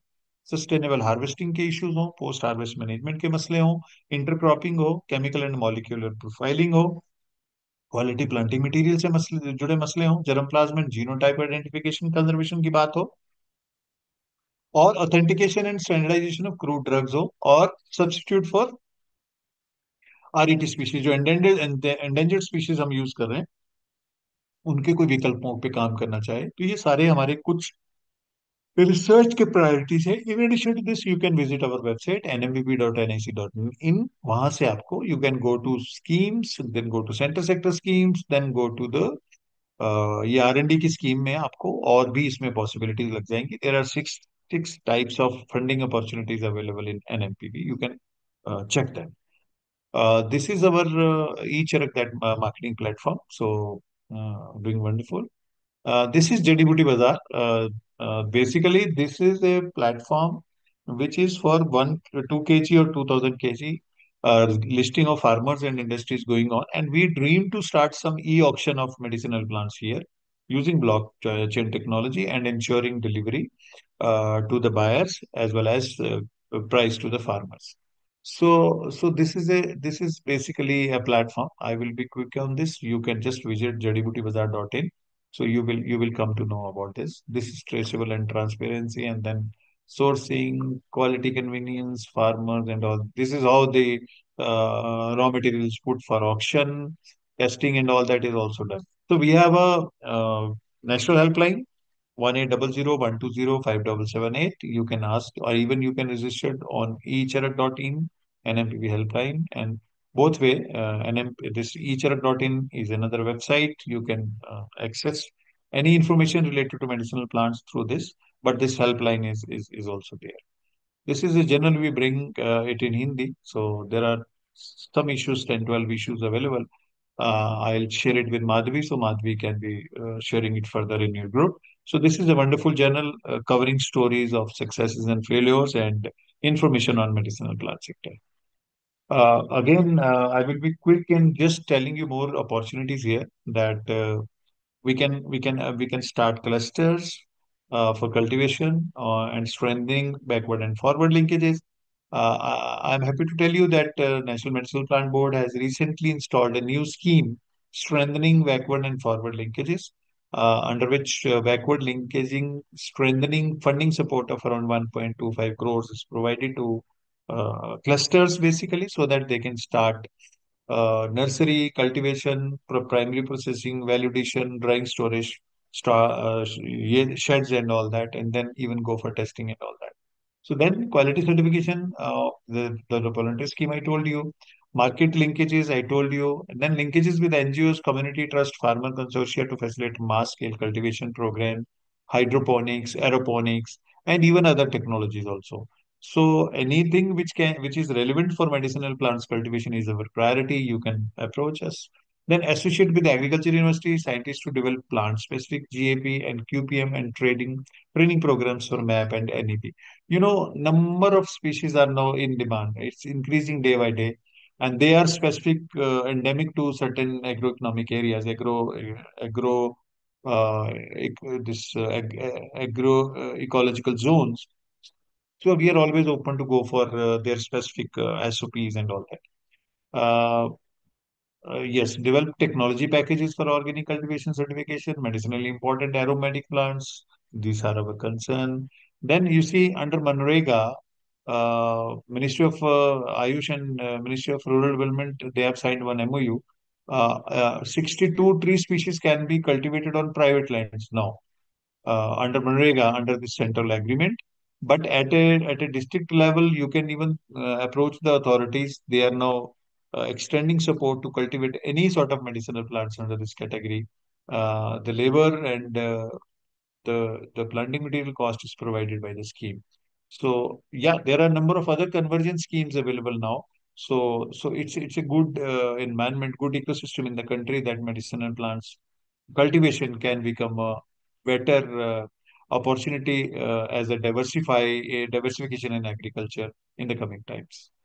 So I always show these three plants. These are very important plants. First is Ephedra geridiana. It's Somlata, even a species of cold desert.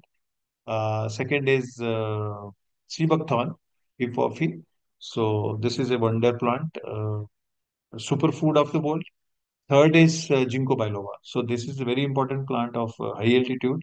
This is, you see, you may be knowing that Ginkgo is the oldest living fossil tree on this universe, 25,000 crores year old plant.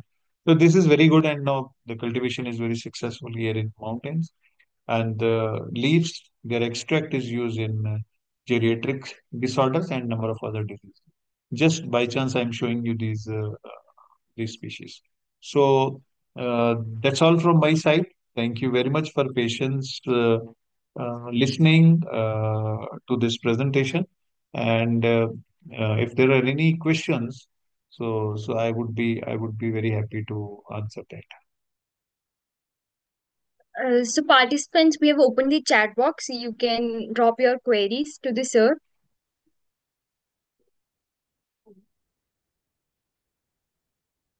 Yeah, I'm stopping sharing.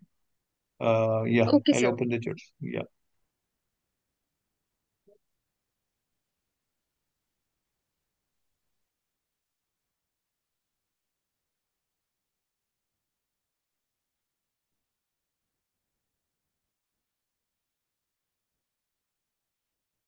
So, sir, they are asking what are the intellectual property right issues surrounding the commercialization of traditional medicinal plant knowledge.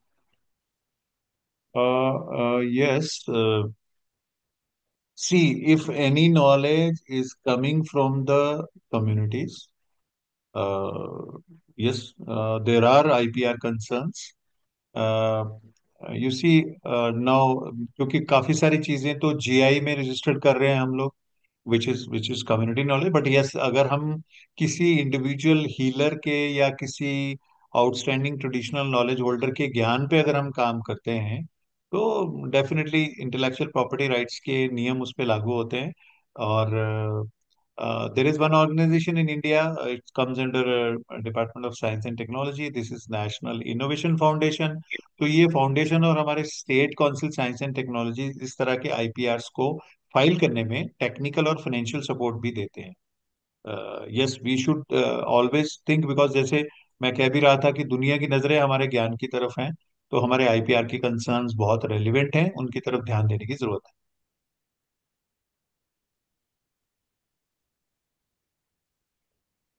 Ji, any other question? I am unable to see the chat box.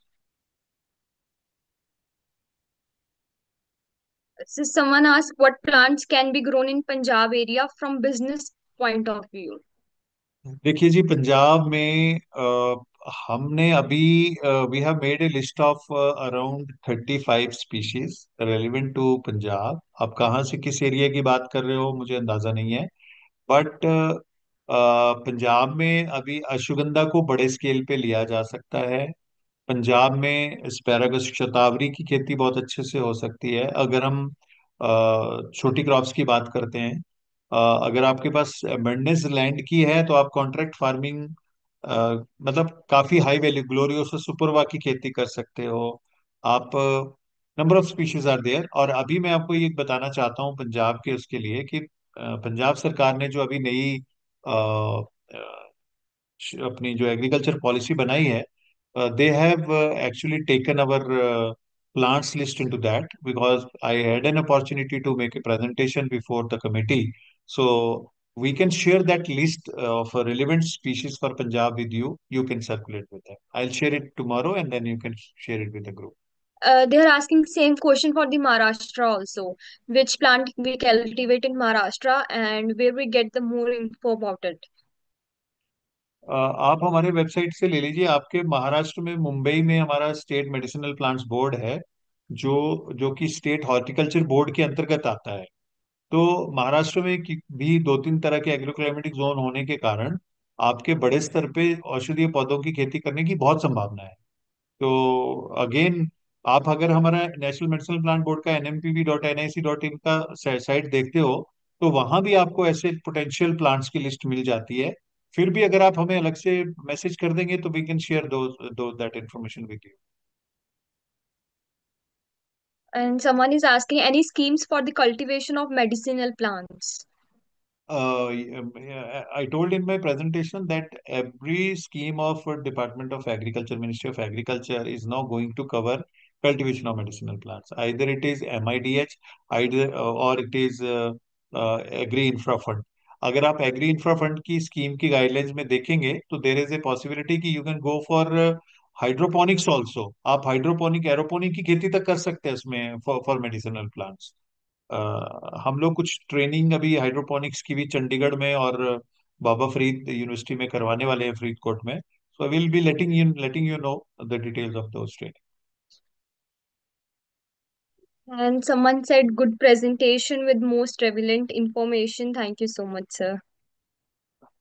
Yeah, one question someone is asking about weight loss and all that. So, you see, there are certain formulations in Ayurveda for weight loss. Again, I cannot tell you that this will suit you or not or someone, but one has to go for thorough body analysis first, because body type जानने के बाद ही we can recommend certain products for that. Ayush, yes, they have number of formulations available. Those are classical. You can consult a qualified Ayurvedic physician, or you can write to us.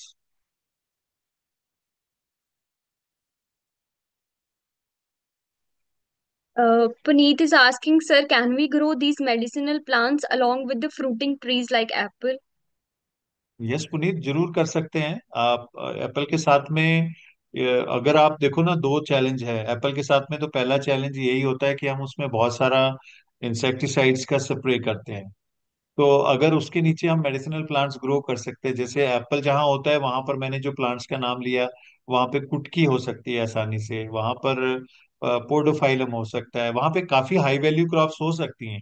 But if you are taking care for sprays and all that, only then it will be beneficial. Otherwise क्या होगा कि आप उगा उगा लोगे तो उनमें कोई ना कोई रेजिड्यूज आ जाएंगे, उसके बाद उनको मार्केट करना आपके लिए दिक्कत हो जाएगी। But your question is yes, we can do. And Salesh is asking, do cultivation of such endangered plants will cause any legal action under Forest Acts? Wonderful. So Shailesh, देखो ऐसा है कि जो कल्टीवेशन है, जब आप कल्टीवेशन करोगे ऐसे लिस्टेड स्पीशीज की, you need to inform to the forest department first. There is a mechanism. Because क्या है कि it is not legal action only, but it is a certificate which is always required to transport these species, जिसे हम बोलते हैं LPC. This is legal procurement certificate which is issued by the forest department.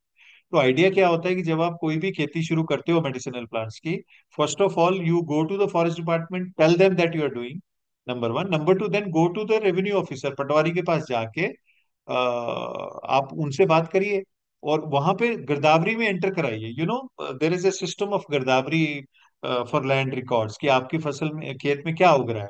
तो अगर ये दो काम हो जाते हैं आपके, and you can prove that this is A cultivated species, you can go for premium price of the crop. Legal action नहीं है, लेकिन लीगल करके आप अच्छा अच्छा अर्न कर सकते हो। And Shubham is asking, does any authority deals with proper cultivation practice of those plants without use of chemicals or fertilizers? Shubham, yes. See, as I told you, I don't know from which state you are, but every state there are state medicinal plants board. There is, and even there are bilateral projects going on like JICA and other agencies. They are also working on all these things. So they have even developed package of practices. But of course, definitely you can come to us at National Medicinal Plants Board. You can download our books of agro techniques. They are available free of cost on our website. There are 3 volumes of agro techniques.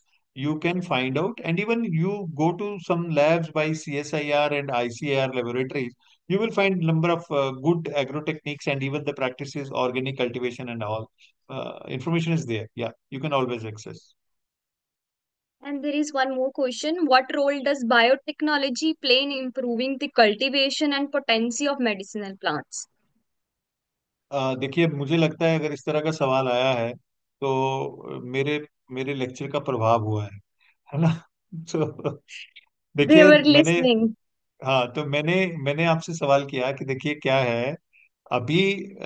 आपने सुना देखा होगा पंजाब में इस तरह की wheat आ गई है जो विटामिनाइज्ड है, विटामिन के तौर पे फोर्टिफाइड है, right? So this is what, this is A revolution in biotechnology. Biotechnology ने उसकी प्लांट को ऐसा कीमोटाइप बना दिया जिसमें कि स्पेसिफिक टाइप के विटामिन आपको मिलेंगे। सो सिमिलरली अभी जो सर्च है पूरी दुनिया में, वो ऐसे पौधों को उगाना चाहता है जिसमें कि उस खास परसेंटेज ऑफ फाइटो कंस्टिट्यूएंट्स उसमें मिल जाए। तो डिजीज फ्री प्लांट और उस स्तर का प्लांट बनाने के लिए बायोटेक्नोलॉजी का रोल है। If the question has been asked by a biotechnologist, I would appreciate that he should consult me even personally. मैं उसको बताता हूँ कि बायोटेक्नोलॉजी किस तरह से इनोवेशन करके it can make revolution in this country. हम कह रहे हैं लोगों को मुलट्ठी उगाइए, हमारे पास पौधा ही नहीं है मुलट्ठी का। भाई बायोटेक्नोलॉजी वाले लाखों के पौधे तैयार करके दे रहे हैं, उसका सोचिए कितना कमाई हो जाएगा उसका, और सोचिए कितने किसानों का भला हो जाएगा। So this is one species I am talking of. But if we take example of number of saplings we can, there is a huge potential in this country. And Shailesh is asking, what are the procedure for application of cultivation of endangered plants? I told, contact your DFO of your area, file an application there, and register yourself there, and then go to your revenue officer. Tell that you have planted this fasal, this crop. Keep record of every operation of this thing, from where you purchased this planting material, कहाँ से लेके आए। अगर आप जंगल से निकाल के लेके आए तो ट्रबल हो सकती है, then forest may ask you because this is punishable under biodiversity act. But yes, with information from their nursery, from any accredited nursery, from any government nursery, you can buy, and you need to keep everything, you need to keep record of everything.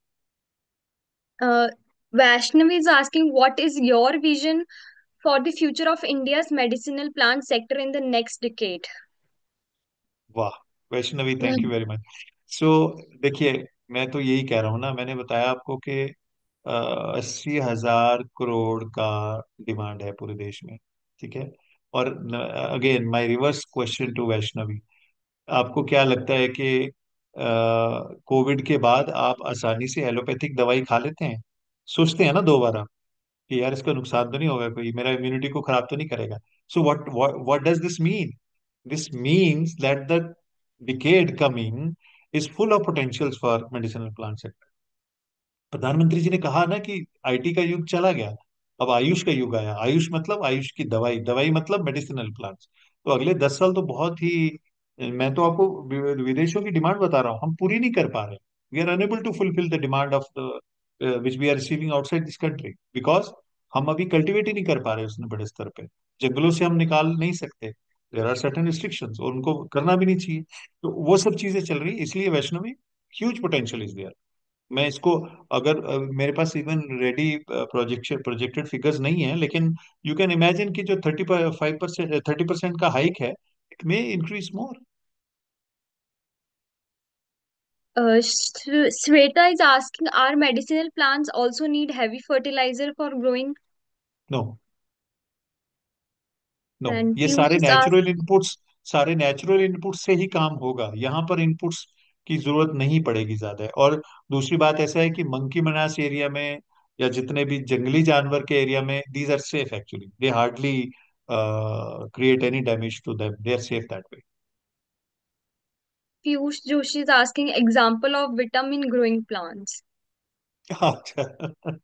So, so yeah, you need to dig out actually from your area's agroclimatic condition. But जैसे ना, जैसे अभी biotin के लिए अगस्त नाम का plant का cultivation हो रहा है। फूड में you can find out out of the list of 436 vitamin C के लिए, जैसे सिट्रस वाले हैं। हाँ, इसमें मैं एक चीज और बोलूंगा, पीयूष जी ने पूछा है ये सवाल ना। Yes, हाँ, sir. तो इसमें इसमें पीयूष जी, सी दैट जो पोस्ट हार्वेस्ट टेक्नोलॉजी है उसका बहुत पोटेंशियल है। सी, आपने देखा होगा कि अगर नींबू उगा रहे लोग, तो नाउ पीपल आर डिहाइड्रेटिंग नींबूस, तो they are making lemon powder, right? So similarly, जो वैल्यूडेशन है, for example people have started using spray drying, no people are using dehydration, even people are using lyophilized technologies ना। मतलब अब क्या कर रहे हैं कि वो हाईटेक तरीके से इनको प्रिजर्व करके, वैल्यू एड करके, so you can make a list of vitamin, this thing like lemon and all that. Piyush is asking, are they all GMO use techniques? No, no, no, no, no. We discourage GMOs in medicinal plants. And even personally, I don't recommend any GMO, this thing, technology in this, because India is rich in its genetic resources. We need not to go for any GMO crops for this.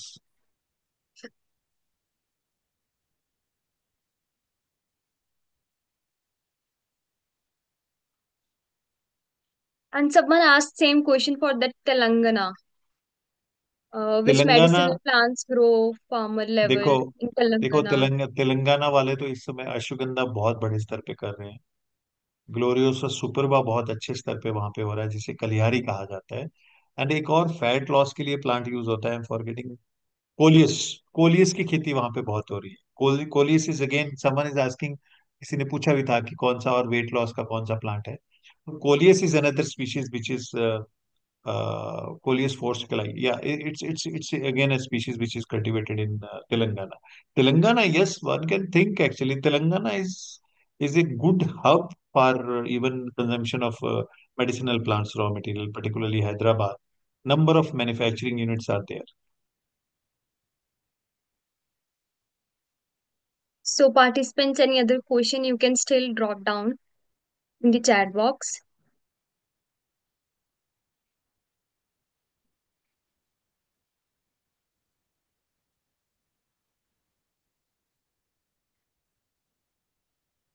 So one request I would like to make in the last, you can find me on YouTube.